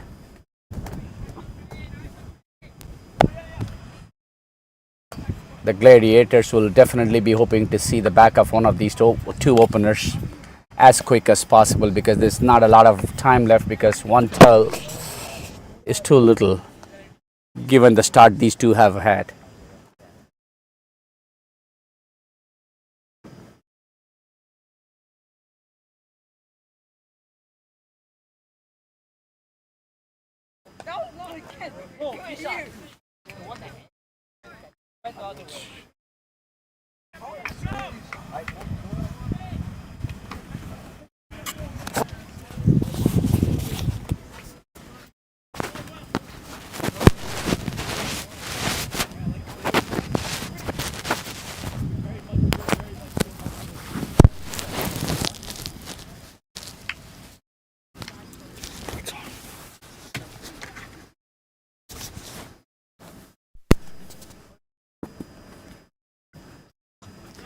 Charges down the wicket and this time he plays over the extra cover for a 6. That was effortless striking on the part of Pranav. He hit 1-6 that was straight over the head of the bowler in first over. Now this time over extra covers. On both occasions he chose to charge down the wicket and he connected both the shots beautifully.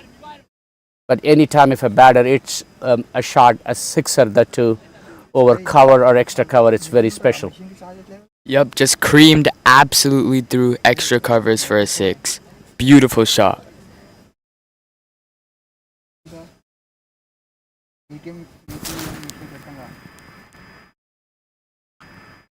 Oh wow, what a beautiful stroke through the offside for 2 runs.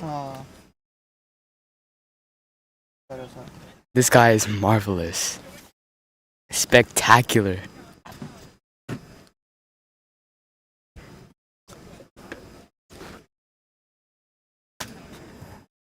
anytime a left-handed batter plays an off drive square of the wicket through the covers, it's always a delight to watch, and Pranav has been doing the exact same here. He's putting on a show.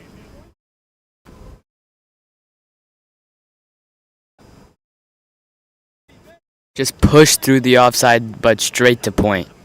Dot ball. The bowler saw the batsman charge forward. He banged it short. The batter nicely adjusted it to it, and he played the ball square of the wicket, but no runs here.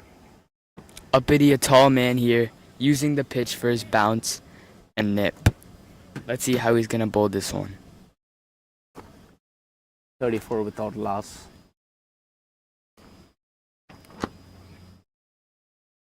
That one kept really low. That's a surprise. It's more like a shooter. The batter must be thinking that he got lucky because the ball was not coming onto the stumps. It was outside the off stump. Chetapalliam just dancing down the track, trying to look for runs on the offside, but the ball stayed low, so there's nothing he could really do about it. Over up. A decent over by Uppity. It's end of the third over, is 35 without loss.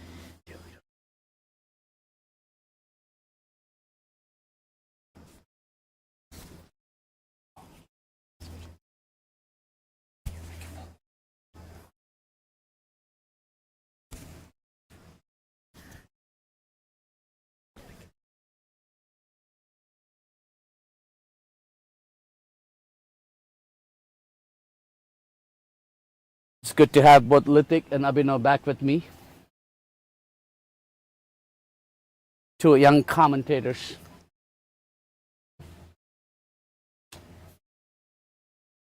Thank you for that warm welcome.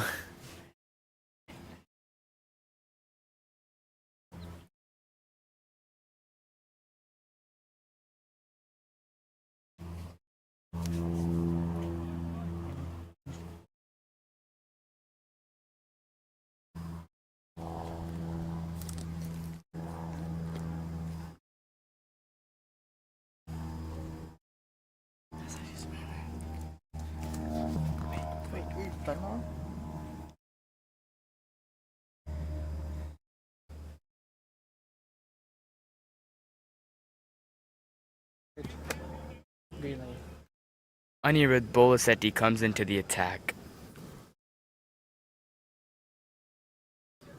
First ball.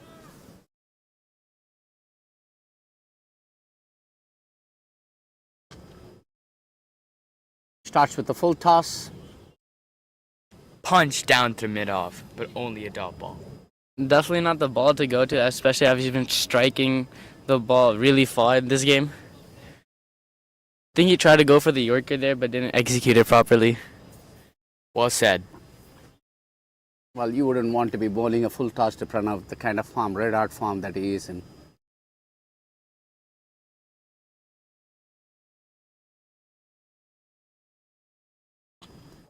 Beautiful shot, cream through the covers, magnificent strike. Unfortunately for him, the outfield is not the quickest, so he has to settle with the two, but what would look like a certain boundary. It's beautifully cover driven. Just creamed through the covers for 1 run. No, wait, 2 runs. Well, I really think the bowler is now bowling the right lengths here. Seeing the way Pranav is seeing the ball from ball 1, he has to bowl a really beautiful ball just to get the miss of the bat, let alone a wicket. Anirudh Bolasetti into the attack once more. That's an edge. I mean, that's an unexpected event just that's occurred a ball in front that of really all of our jumps, eyes. and that caught Pranav by surprise, and he's out caught behind.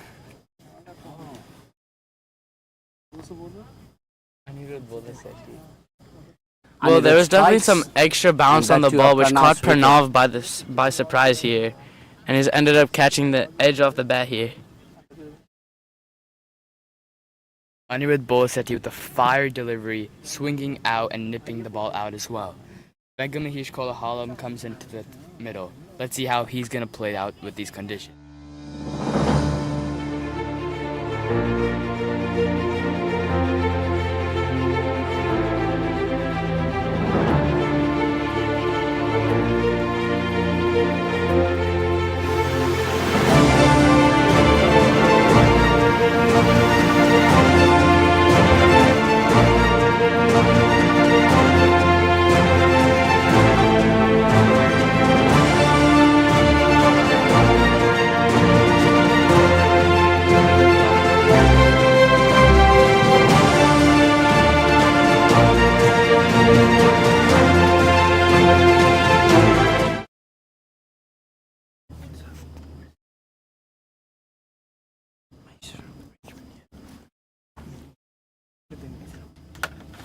Offside, no charging. Yeah, one point, first point with moving.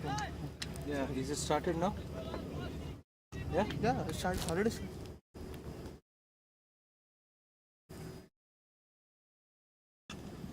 Okay, all set, huh? This ball was outside the off stump and the batter hit it through the offside. It was in the air for some time. There were calls for catch it, but there were no fielders. Yes, what a strike from Mahesh. The young man from Richmond really showing it off with a good square cut, straightish. Despite being off the middle, it definitely looks like the change of pace has surprised Mahesh over here, popping it up a little bit. Mahesh is a very classy batsman from Richmond. Let's see how he's going to play out the rest of these innings.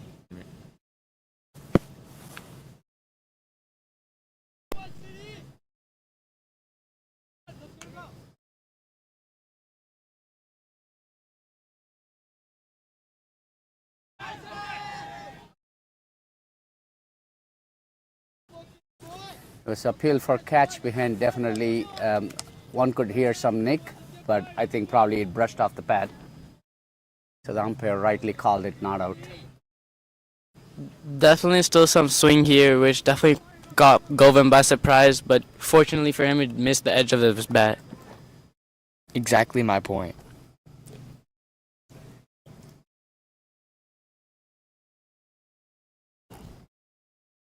Another very fair delivery from Bolasetti. He's really putting on a show here.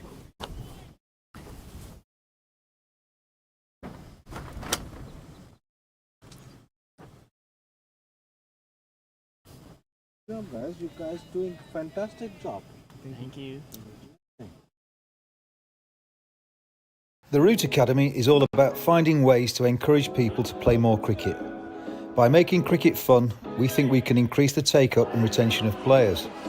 We want to intensify the experience of young players by using the best available technology and expertise.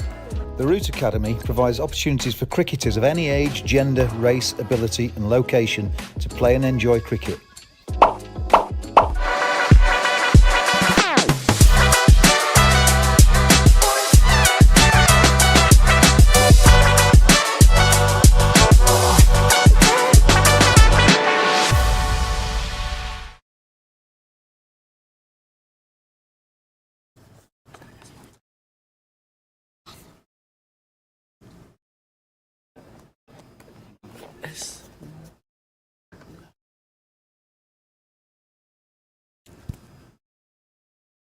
Looks like a very comfortable chase by the Vikings.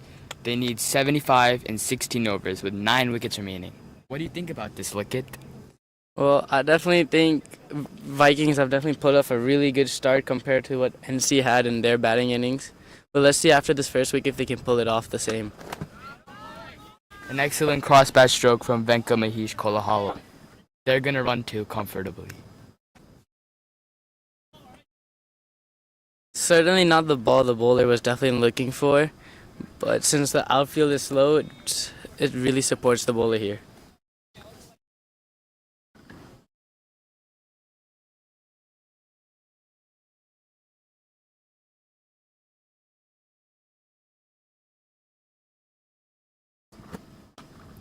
Also shot of a length ball, plays a similar shot, this time in the gap. The fielder from deep mid-wicket does very well to run across to his right and stop the ball. 2 again. Another 42 double for 1.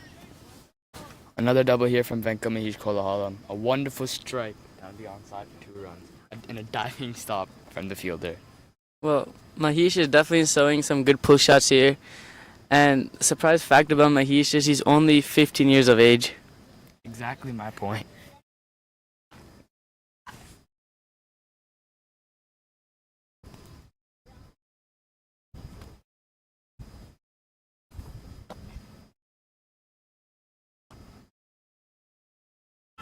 What a lovely shot that screamed through the point and covers 2 more runs.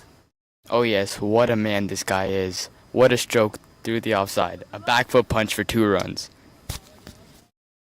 The bowler really bowling similar length to every ball, and Mahesh is definitely able to anticipate the ball very quickly and is able to use his many shots to get good runs here. And again, picking the gaps beautifully on the offside. You know, but for this outfield, they would have gotten a lot more, but he picks out 3 useful runs. Wonderful running by these two batters in the crease, and a wonderful stroke down backwards point for 3 runs. Well, like I was saying before, Esmatullah has been bowling very short here, and he continues to do the same. Bowling is short again. Mahesh is able to find the gap pretty easily here and gets another 3 runs here.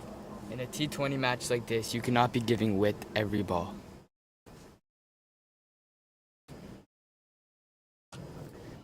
Another magnificent pull shot. This is probably a 6, and yes, it is. You know, both these batters are penalizing the short pitch stuff that Esmatullah has been feeding them. And this one was one hell of a pull shot. It was a 6 the moment it left the bat.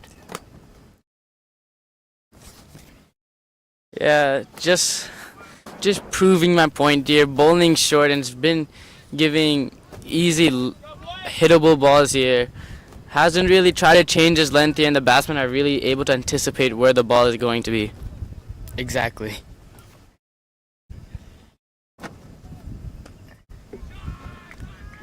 Oh my goodness, another ranked short ball outside the off stump. This time he throws his bat and clobbers it over the point fielder's head.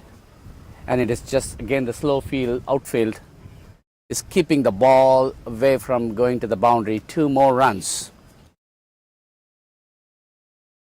The Root Academy is all about finding ways to encourage people to play more cricket. By making cricket fun, we think we can increase the take-up and retention of players. We want to intensify the experience of young players by using the best available technology and expertise. The Root Academy provides opportunities for cricketers of any age, gender, race, ability and location to play and enjoy cricket.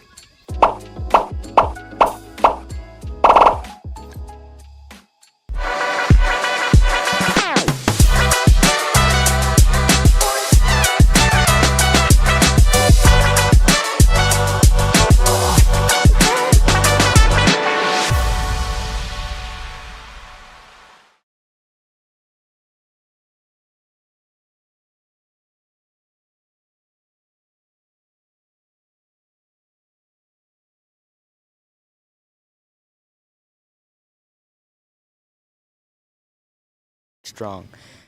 Last over, they put the pressure on the fielders, and they kept taking singles, running 3s, 2s, and even in the last ball of the over, they hit a 4. The Vikings batter mean business. Ever since they came to the crease, they've been scoring little over 10 runs and over.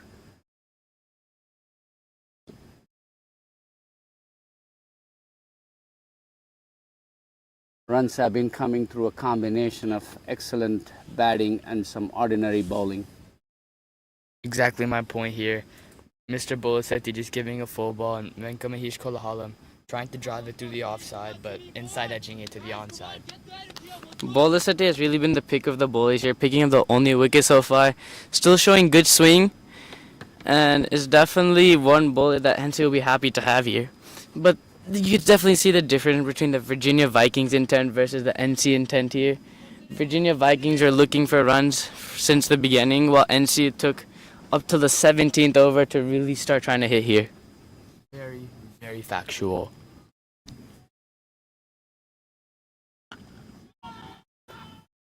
It's a magnificent pull shot. I would like to see if it's a 6, and it turns out it's a 6. Magnificently pulled.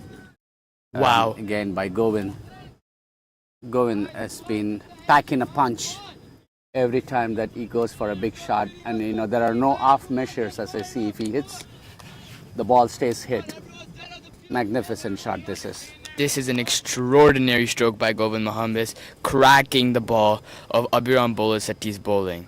Bolasetti's been bowling fabulous throughout this innings, and Govind just broke the streak. Well, something that the NC bowlers have not really tried here is pitching it up fuller. Every short ball that's been bowled so far has really been hit out of the park today. The other thing is the Virginia Vikings had a lot of good slow bowling resources. They had three spinners bowling their quota of 4 overs. That's 12 out of the 20 overs slow bowling, and they bowled quite well. And definitely that also played a factor in slowing down the Gladiators' innings. Do you think the NC slower bowlers could also pull out the same thing as Virginia did? Well, I mean, they can. I mean, I do not know what their depth is, what their bowling resources is. I mean, you guys are playing the league. Probably you're a little bit more aware of their slow bowling resources. Bolen with another good ball, carrying on his streak once more. Do you guys think Gladiators have enough spin bowlers in their ranks? I think, yeah, as you're saying, also Vikings had one spin bowler who was on the, or not one. Vikings had 2 other spin bowlers they could have used, but they put them on the bench today. But they have depth in their spin with having 5 spinners in their team and using their spinners perfectly today. Yes, I can agree with that. Using Chettipalayam and Mohamdas in those conditions is very smart.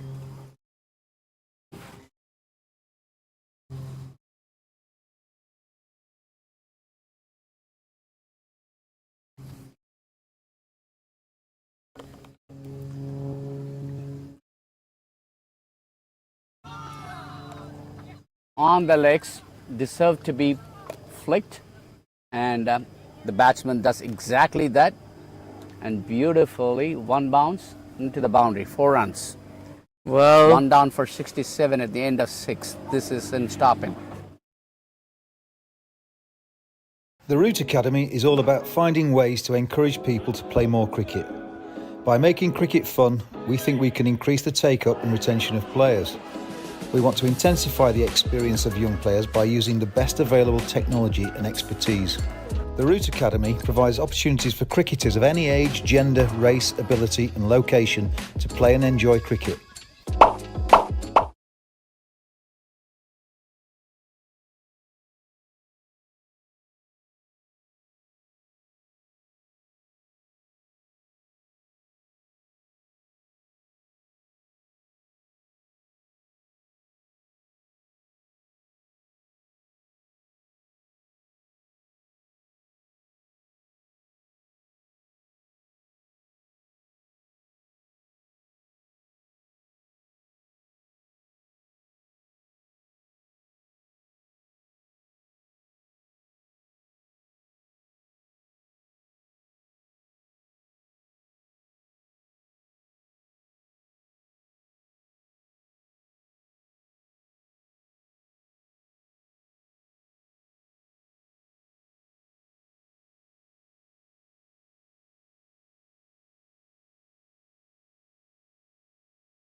Light it up here and entice Govind, but it seems Govind does not feel the need to do that.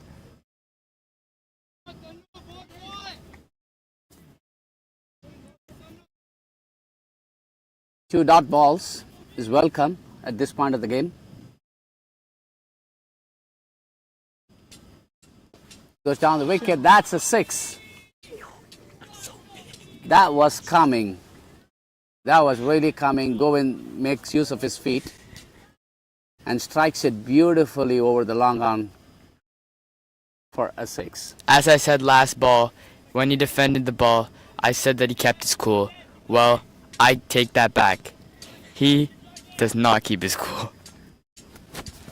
Well, Tanish bowling consistent line and length here, and Govind really anticipated where the ball was going, and he smacked it over. Not over anyone. He hit it way over the boundary for anyone to even consider catching it. Nearly went out of the ground here. What is impressive about this partnership at the pace at which these both have been scoring runs? They are at a 200 strike rate. They played together 18 balls. They have scored 36 runs between them. That's very, very impressive stuff. Yes, these two are really putting it together, and let's see if they can chase it down fully without losing another wicket.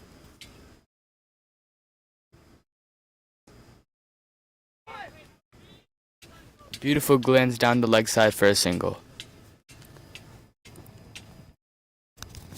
Definitely smart cricket right there, not looking to hit the ball, not looking to hit every ball here. Just look for the single and able to rotate the strike freely. Indeed, the Viking batters seem to be in a hurry. They want to finish the game as quick as possible. So don't be surprised if this game is over by 10 overs. Well, the Virginia Vikings batsmen have really looked better than the NC batsmen, able to find the odd boundary and find easy singles and rotate.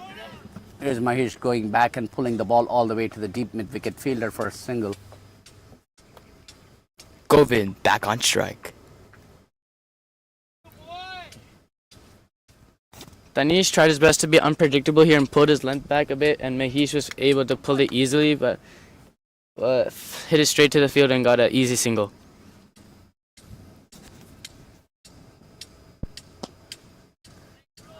Here comes, he charges down the wicket to the long on fielder, and it's just going to be a single. Govind really playing fearless cricket here, coming down the track and looking for the big shot.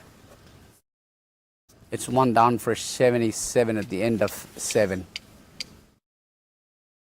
Olympic Indoor Sports is a high-performance facility with 14 tunnels that provides training in baseball, softball and cricket skills. We help student athletes gain confidence, get better and have fun. At Olympic Indoor Sports, precision, skill and determination converge on the global stage. In addition, it offers users access to a wide range of technology,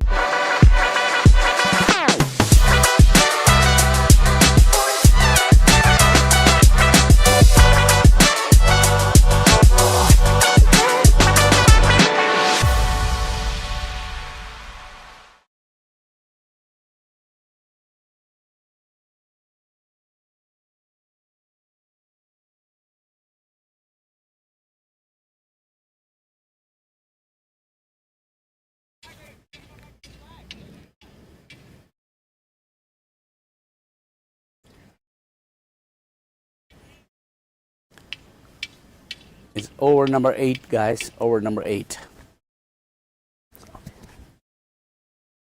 Tanish bowled 1 over, gave away 9. It's a good ball. Forcing Govind to play a more defensive shot.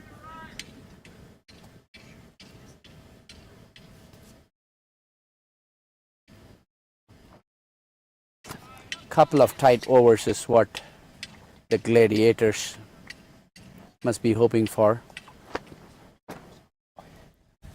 As we can see, the Vikings have been scoring over 10 and over.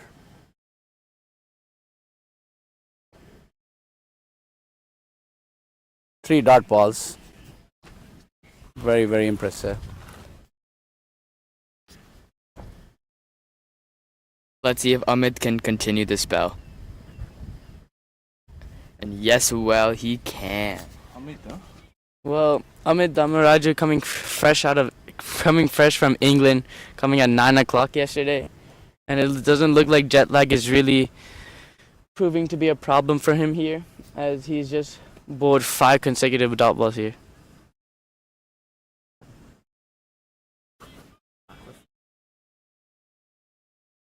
Nice cracking shot through the offside to long off for a single. Mahesh back on strike.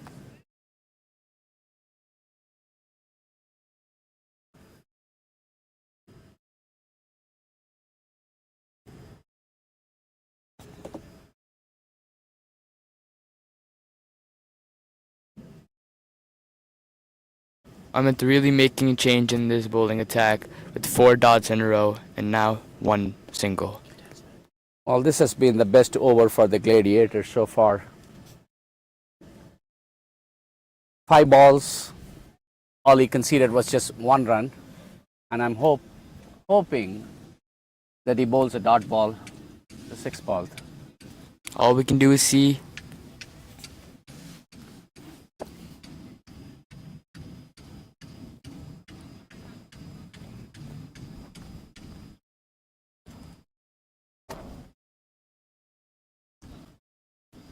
I do not know what the stoppage of play is for. I think there's some issue with the scorecard here. That I think they've listed the wrong bowler, and he's not appearing.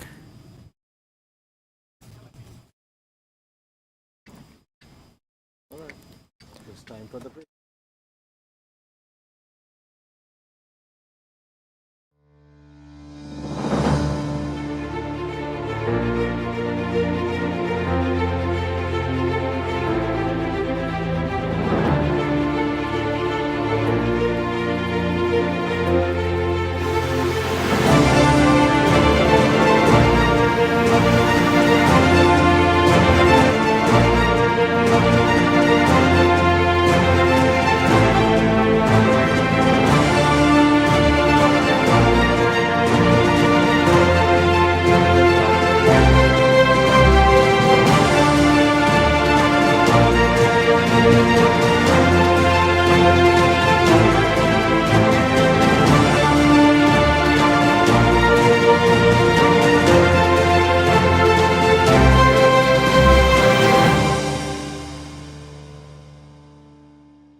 The Root Academy is all about finding ways to encourage people to play more cricket. By making cricket fun, we think we can increase the take-up and retention of players. We want to intensify the experience of young players by using the best available technology and expertise. The Root Academy provides opportunities for cricketers of any age, gender, race, ability and location to play and enjoy cricket.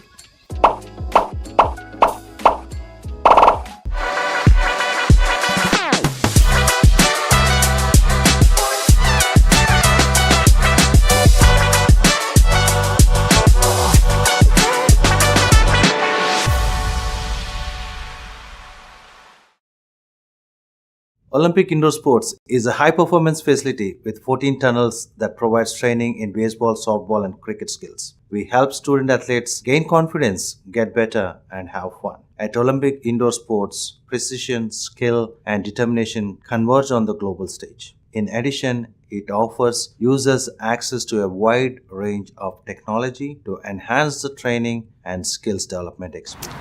Hi, my name is William Gardner and I'm from Hertfordshire, which is just north of London. And I'm out here for the Root Academy. Hi, my name is Mark Sidhu. I'm from the US and I came to the Root Academy in October. Hi, my name's Charlie Rogers. I'm from Norwich, England, and I've been on the Root Academy for 10 weeks. And it's been really amazing and like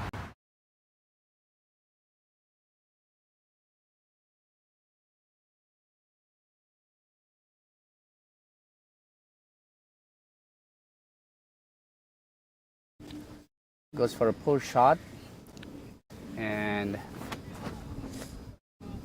lucky for the batter that ball did not carry to the long on fielder. A single to end the over, and it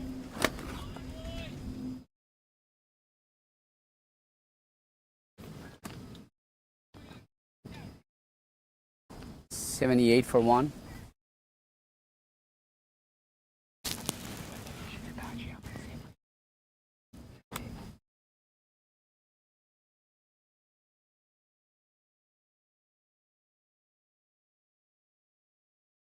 Goalkeeper, you do you. Yeah, it should be back now. Sure.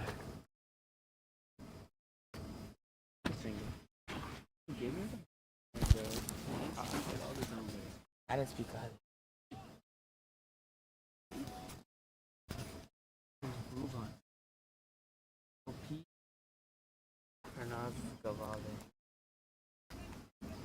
Pranav Gavale into the attack. A handy leg spinner here.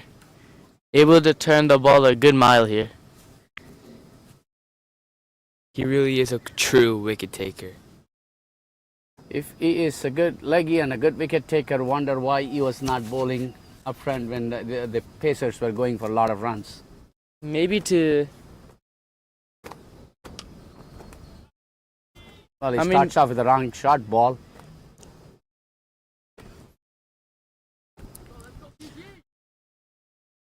I mean, nowadays with the unorthodox technique to use spinners in the power play, it could definitely be a good choice here. Let's see this fight. Pranav versus Govind. I think the problem here is Pranav being a very experienced batsman here and a leg spinner bowling to him. I don't think they wanted to take the risk.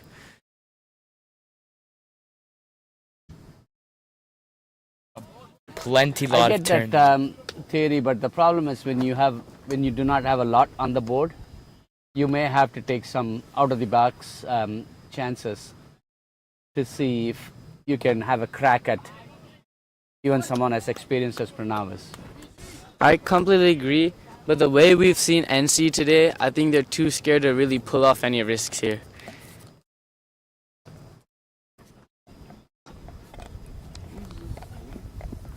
A strike right down the Pranav. ground to long on for a single.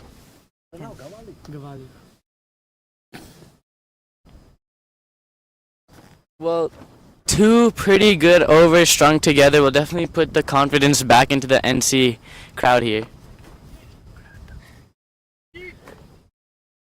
The problem is they're left with only 32 more runs to defend.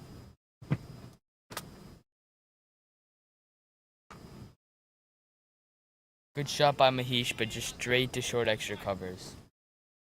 A good use of his variation here, bowling the googly, which didn't seem to catch Mahesh by surprise, but is always good to have. A beautiful shot played on the air over covers for 4 runs. Magnificently hit through the extra cover, actually. Yes, Lovely shot. He was watching for that ball, looking for it, waiting for it, and finally he got it and paid the price.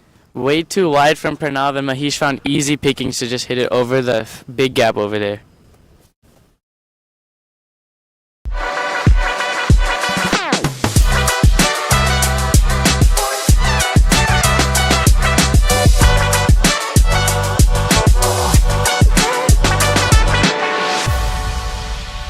Olympic Indoor Sports is a high-performance facility with 14 tunnels that provides training in baseball, softball and cricket skills. We help student athletes gain confidence, get better and have.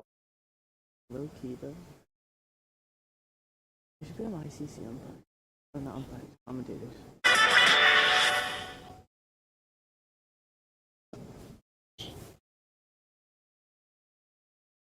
Touched away from Govind, but the bowler stopped it with his fingers, but still they carried on for a single. Well, two pretty good overs comparatively are strung back together, and this could really push the favorite back to NC if they really bowl really well. I really agree with that.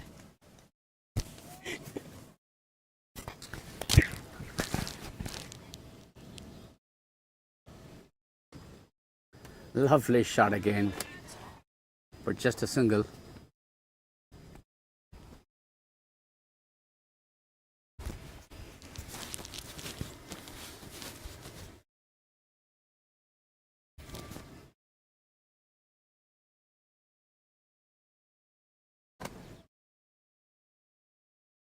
Amit definitely bowled a very good first over. Short ball, gave width, and Govind strikes it to sweeper covers for a single. Mahesh back on strike. Well, not the best ball from Amit today, but with protection it only goes for a single. That's right.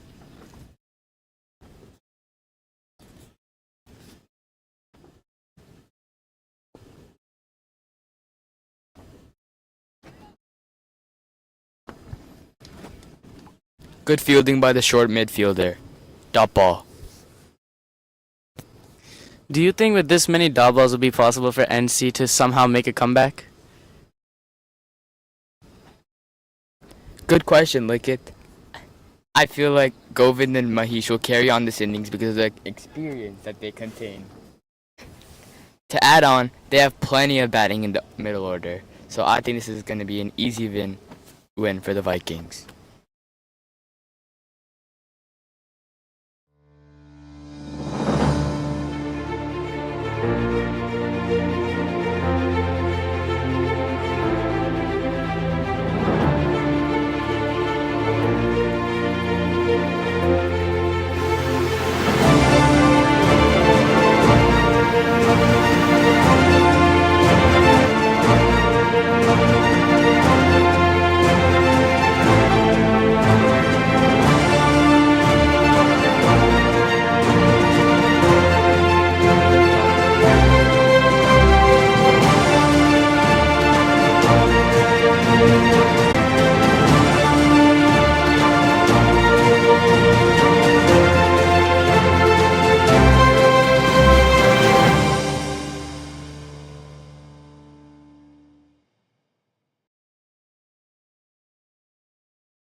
Olympic Indoor Sports is a high-performance facility with 14 tunnels that provides training in baseball, softball, and cricket skills. We help student athletes gain confidence, get better, and have fun. At Olympic Indoor Sports, precision, skill, and determination converge on the global stage. In addition, it offers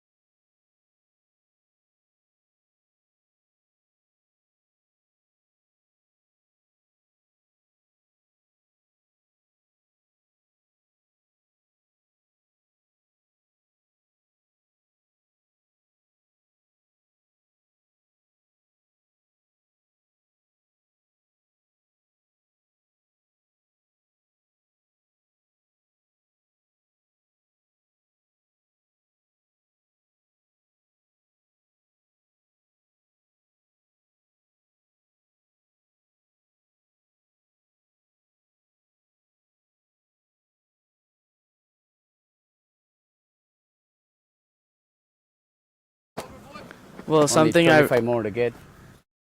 something I really noticed after the spinners came in is that the partnership, which was going at nearly 12 runs per over, has now really slowed down here.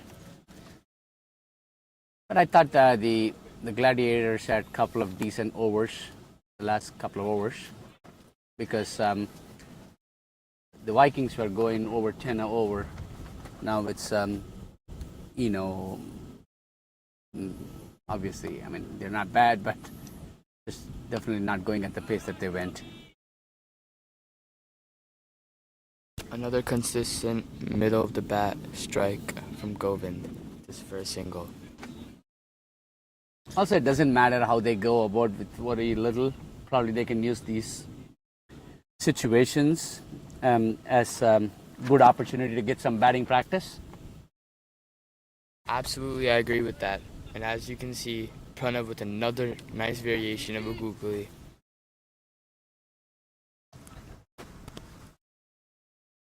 I feel like the NC bowlers could have definitely. He goes for a pull shot. Unfortunately for the fielder, it doesn't travel much farther. It falls short and just a single. I think the NC batsmen have really let down their bowl this year. A target of maybe like 140, 160 or 150 might have been easily defended by the NC bowlers, but the batsmen have not given enough runs for the bowlers to work with, and now they have a really tough job on their hands. Yeah, I'm just saying, the way these Virginia batters have been playing. So you're right, though. Probably if another 30, 40 runs would have made this game a lot more closer. A good over from Pranav. It is 11 overs up, and it's 91 for 1.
They are really trying to play some shots here. Unfortunately, the ground has not been putting value to their shots.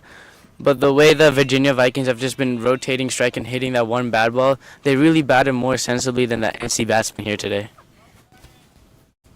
Most definitely, I can agree with that.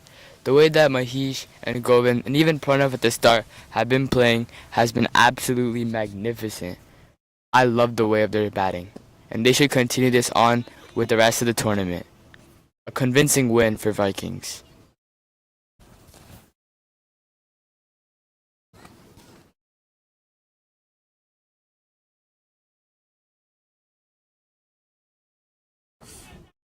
Was that a catch? I did not know, but it was beaten. Well, Mahesh and Govind really do not have to feel the need to finish it off quickly. Although net runner it will definitely come and play here. If they bat sensibly, they will definitely just get the easy win here. Is that a catch? And it's going to be taken? Yes, it is. He holds out playing a sweep, slog sweep. And the ball was caught right on the boundary line by the fielder who was placed for this shot. A good innings from Mahesh comes to an end. He scored 29. But this wicket may have come a little too late for the Gladiators. The new shop day comes on to the middle. A good catch by the long leg fielder, but it won't come to a surprise. Well, although the ball wasn't the best ball either, but the shot was not perfectly timed either. And the fielder definitely took a pretty good catch here, but a wicket may have come a little too late here, as Virginia Vikings only need 18 runs in 8 overs here.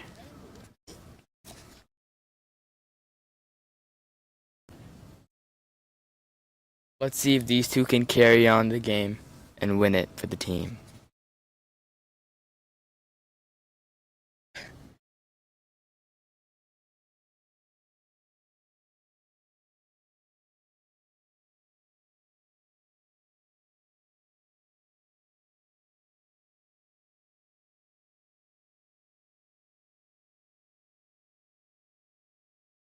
"18 runs to win."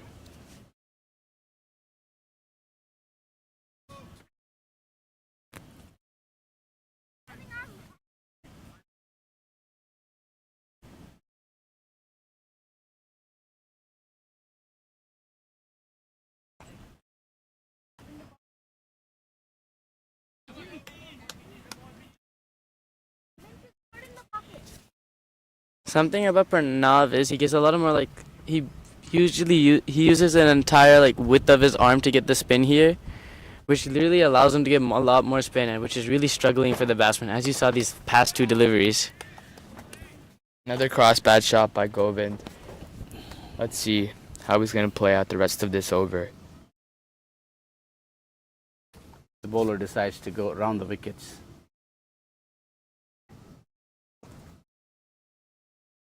Will they run two?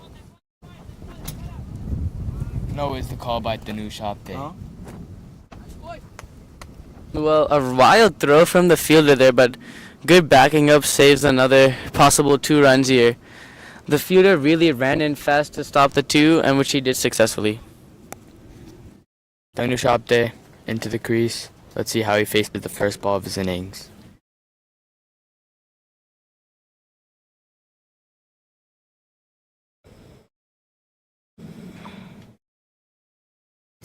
Dot ball. A wonderful ball by the bowler, Pranav.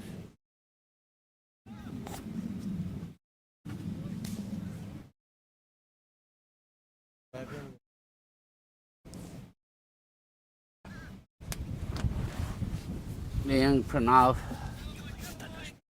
definitely has been bowling pretty well. It's been very impressive. He's been tidy. The new batsman Tanu Shabde with 327 matches, 7,753 runs, and 305 wickets. Looks like a promising player.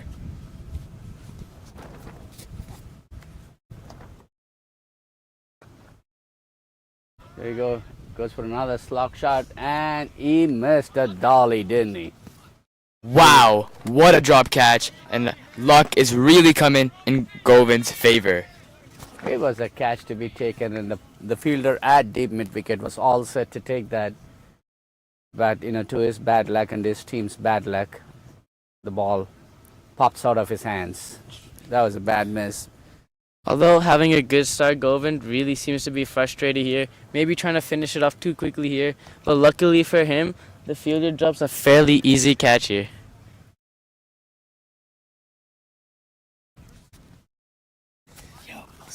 98 for 2.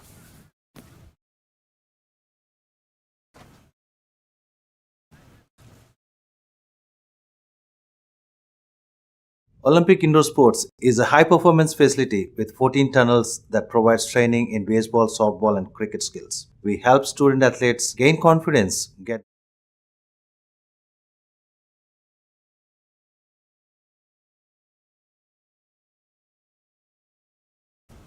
Well, runs have really been coming scarcely these last overs from these two spinners here.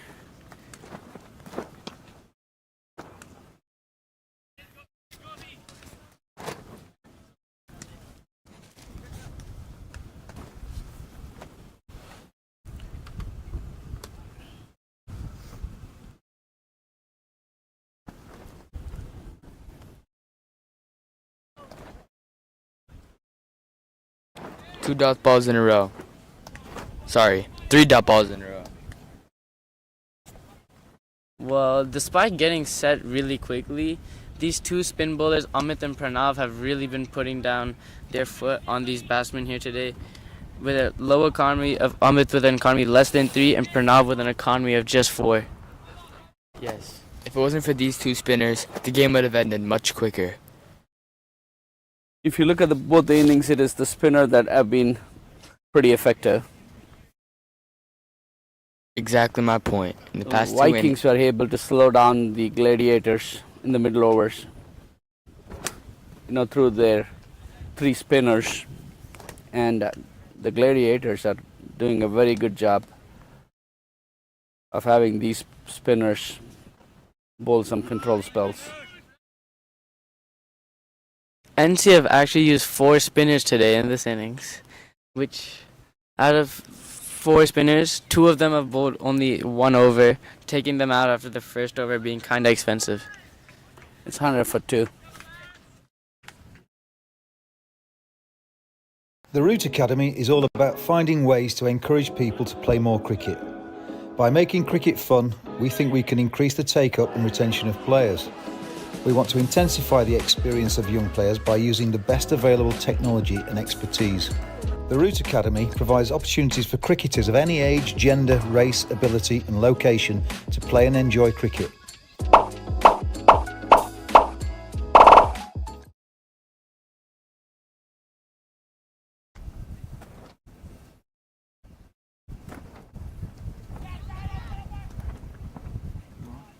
There's an appeal for stomping. Well, I have a question. Do you think if NC have put trust to the other 2 spinners who've only bowled 1 over each, the equation could be much different? We saw how well spinners have been on this pitch, and do you think the spinners could have choked more runs from the Virginia batsmen? Yeah, definitely. I mean, it's for them to just go back and talk among themselves because, this is a game that they're playing and they kind of probably will have a good idea of how this wicket behaves. So in the upcoming games, probably they may have a better strategy and they may have a better player rotation, the bowler rotation.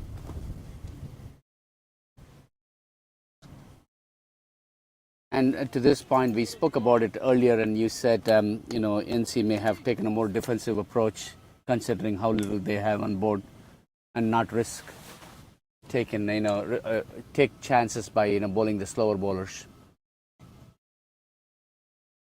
Beautifully played from Tanush as his game is coming to an end. Also, something interesting to point out is in the 6th over, Virginia Vikings were 67. Now, after a good 8 overs, the score is only 100. So the spinners have really have shown how well they can bowl, and this may show that Bolen might be more of a slower wicket than we thought. Definitely, there are 2 things. The wicket is slower, number 1. Number 2, the outfield has been slower. And most importantly, the Virginia batters are not in any form of hurry whatsoever, given that how little they have to chase down. If there was 140 or 150, I would like to believe that they may have batted a little differently than they are right now.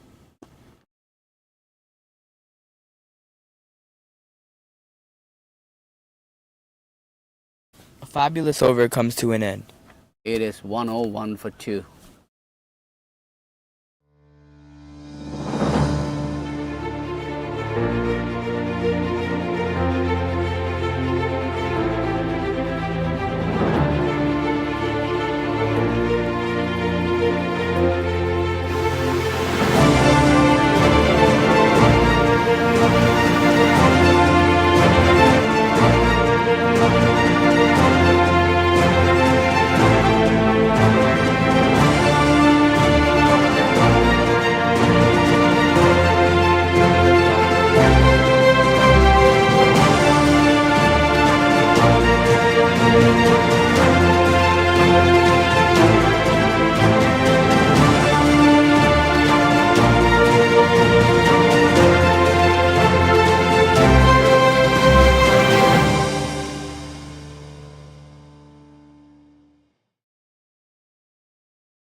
Comes back into the attack here. Both the spinners have both a fabulous spell here. Um, each giving just around 13 runs.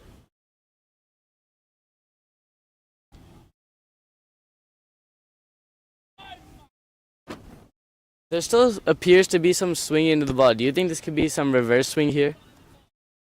I couldn't tell from here. Definitely he's been able to move the ball.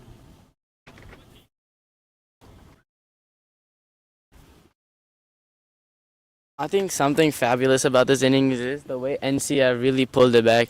From going from nearly 11 runs per over to now the current run rate being 6.6 here. I think NC really would have put more of a fight with a total of 130 or 140 here, but unfortunately their batsmen weren't able to put up a huge total. As you see, Hasmatullah with a nice comeback. Hasmatullah, bowling from this end was very short and he was spanked all over the ground, but now he's bowling a much nicer line and length from the other side. And also, like you said, probably the ball is reversing a little bit. Good running for the two batters. Despite only needing 10 runs in four and a half overs, you can definitely see some pressure on these batsmen. They've been playing a lot more dot balls recently, and I think they really want to finish this off quickly to get a higher net run rate too.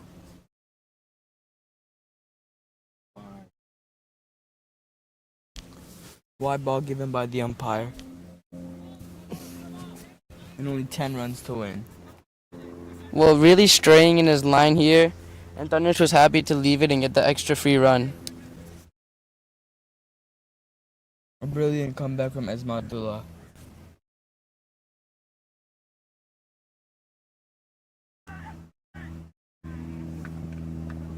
There's an appeal for LBW. The umpire gives the batter out.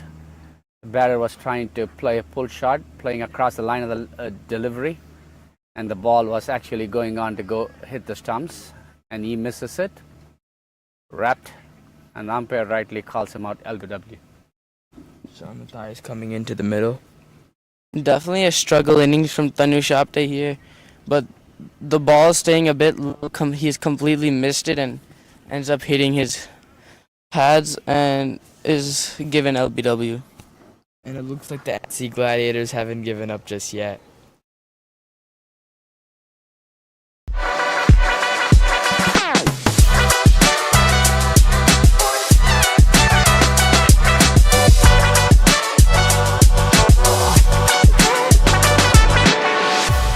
Olympic Indoor Sports is a high-performance facility with 14 tunnels that provides training in baseball, softball, and cricket skills. We help student athletes gain confidence, get better, and have fun. At Olympic Indoor Sports, precision, skill, and determination converge on the global stage. In addition, it offers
A defensive shot from Sean Colin Matthias, trying to glance it to the onside for a single, but couldn't get the bat on ball. Well, Let's see if they can get this done by the end of this over. It's obvious that NC have understood how slow this pitch is and has gone with another spinner here. How is that is the appeal? Well, a hoink across the line here, but Sean does not get any bat on ball and it ends up hitting him around the chest.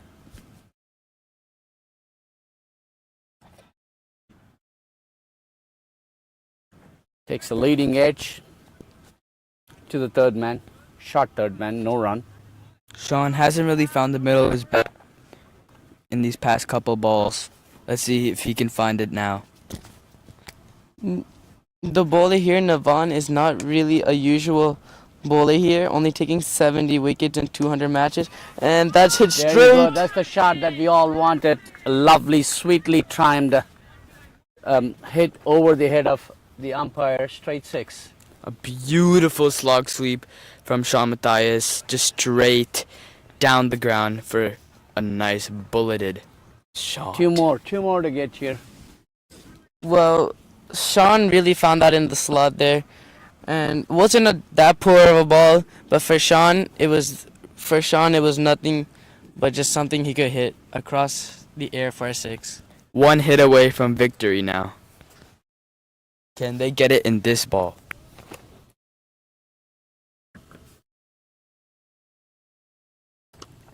There you go. He pulls this ball to the deep mid-wicket player. The scores are tied. Scores are leveled now. Let's see if Govind can finish it off in style. Well, a short ball which Sean tries to pull doesn't get the best timing, but it doesn't go all the way to the fielder, and the scores are leveled now.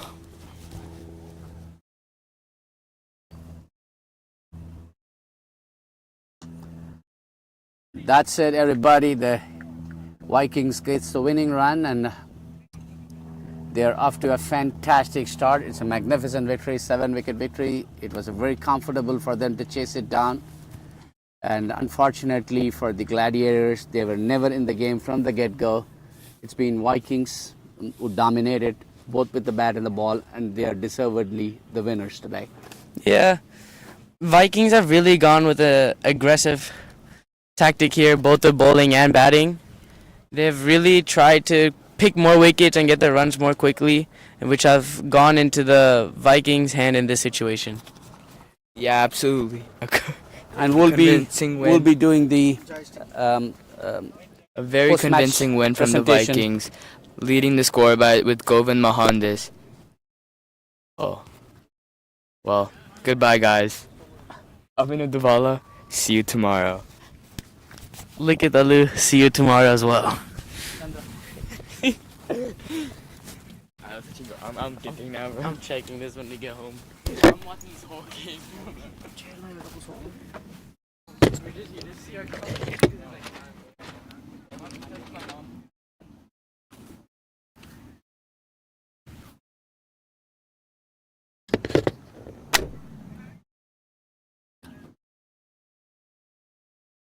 Ended? Right now.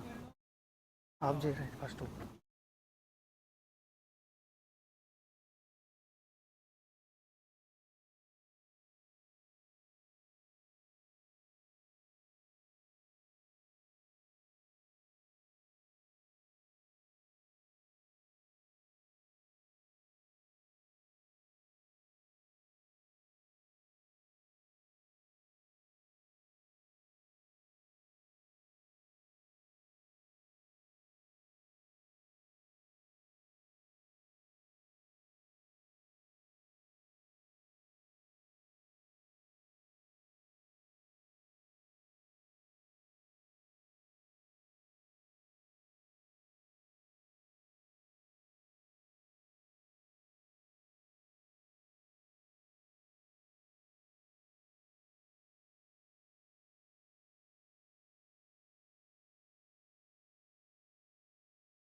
Yeah, go ahead. All right, the prize distribution ceremony, I would like to have the customary chat with both the captains. Let me have a word with the losing team captain. I'm sorry, mate. So what went wrong, you think? Yeah, I think our power play bowling wise was a little bit too expensive. Could have been a little more consistent, including myself, and as well as in the power play batting wise, we could have been probably a little bit more aggressive, as well as those few slow overs in the middle. They played a great game, so I have to give them a little bit of credit. But I think we know what our weak points are. We know where we went wrong, and we'll be definitely looking to fix those next game. Definitely. I mean, I thought you guys had a pretty decent start when you the first few overs, and you guys got really tied down in the middle. Was it is it just the outfield or the Viking spinners, or what was the reason? Yeah, I think definitely they bowled great, but at the same time, I think we could have been a little bit more smart in terms of turning over the strike. I think we were looking for probably boundaries and doubles. We should have been just looking for those singles, kind of getting in the gap, hitting leg side, offside. So I think, yeah, just turning over the strike would have been key. Just a little bit more smartness from our whole team. I think that's fine. We take those lessons, and we're going to be looking to move on better and play next game. What message do you have for your boys?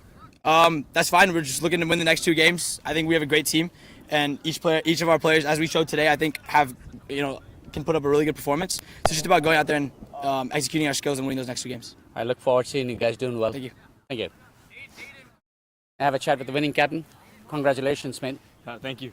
Good. So, looks like you guys ticked a lot of boxes today, don't you? Yeah, I think definitely. I think everyone really bowled well. I think the fielding was up to a good mark. We took all our catches. We were good in the field, and I think batting definitely. Especially in the power play. And after losing a few wickets, we're still able to rebuild. So I think it was good in all departments. Well, you guys were going at about 8 or 9 overs while batting. You guys were going over 10 over. Then there was this phase of next 5-6 overs. You slowed down. Was there any specific reason? Was it like your guys were trying to get some batting practice, or what was the reason? I think that's just T20 cricket. Like the first 6, you try to get as much as you can. But once the field spreads, it's a little bit of the bowlers gain the next, 4 or 5 overs. So just about, getting, rotating, pushing 1s and 2s. So, yeah. I'm sure no game is a perfect game in a game of cricket. So is there any areas that you think that you guys can improve upon? Yeah, I think a little bit of our extras. I think maybe we could have had them under 100 if we were a little bit tighter with our bowling. And I think our ground fielding is a little sloppy in areas. But I think, it's our first time for a lot of us playing on this type of surfaces. So I think, as the tournament progresses, it'll get better. Fantastic, and good luck again, and all the very best for the rest of the tournament. Thank you. Right. I got the player of the match. Can you please give him the award, please?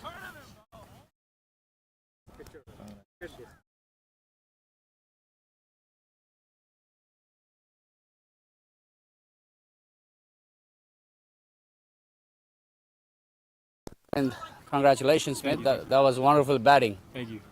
So, have you played in this ground before? Yeah, we're always playing tournaments here. I played a tournament like a couple of weeks ago. Okay. As well, Memorial Day was here. So yeah, I'm used to this ground. Okay. So, did you see any difference with the way this ground behaves? Because I thought the outfield was pretty slow. Yeah, it seems to have gotten slower. I think the grass is getting thicker, and also the pitch was very bouncy today. So, you carried the bat, didn't you? Yeah, but we had a good start with Pranav. Me and Pranav gave us a good start, and then Mahesh came in, taking those 2s with boundaries too. So it was a good team effort. Fantastic, and I look forward to seeing you more in the next couple of days. And good luck, and go enjoy this win. Thank you. All right, thank you.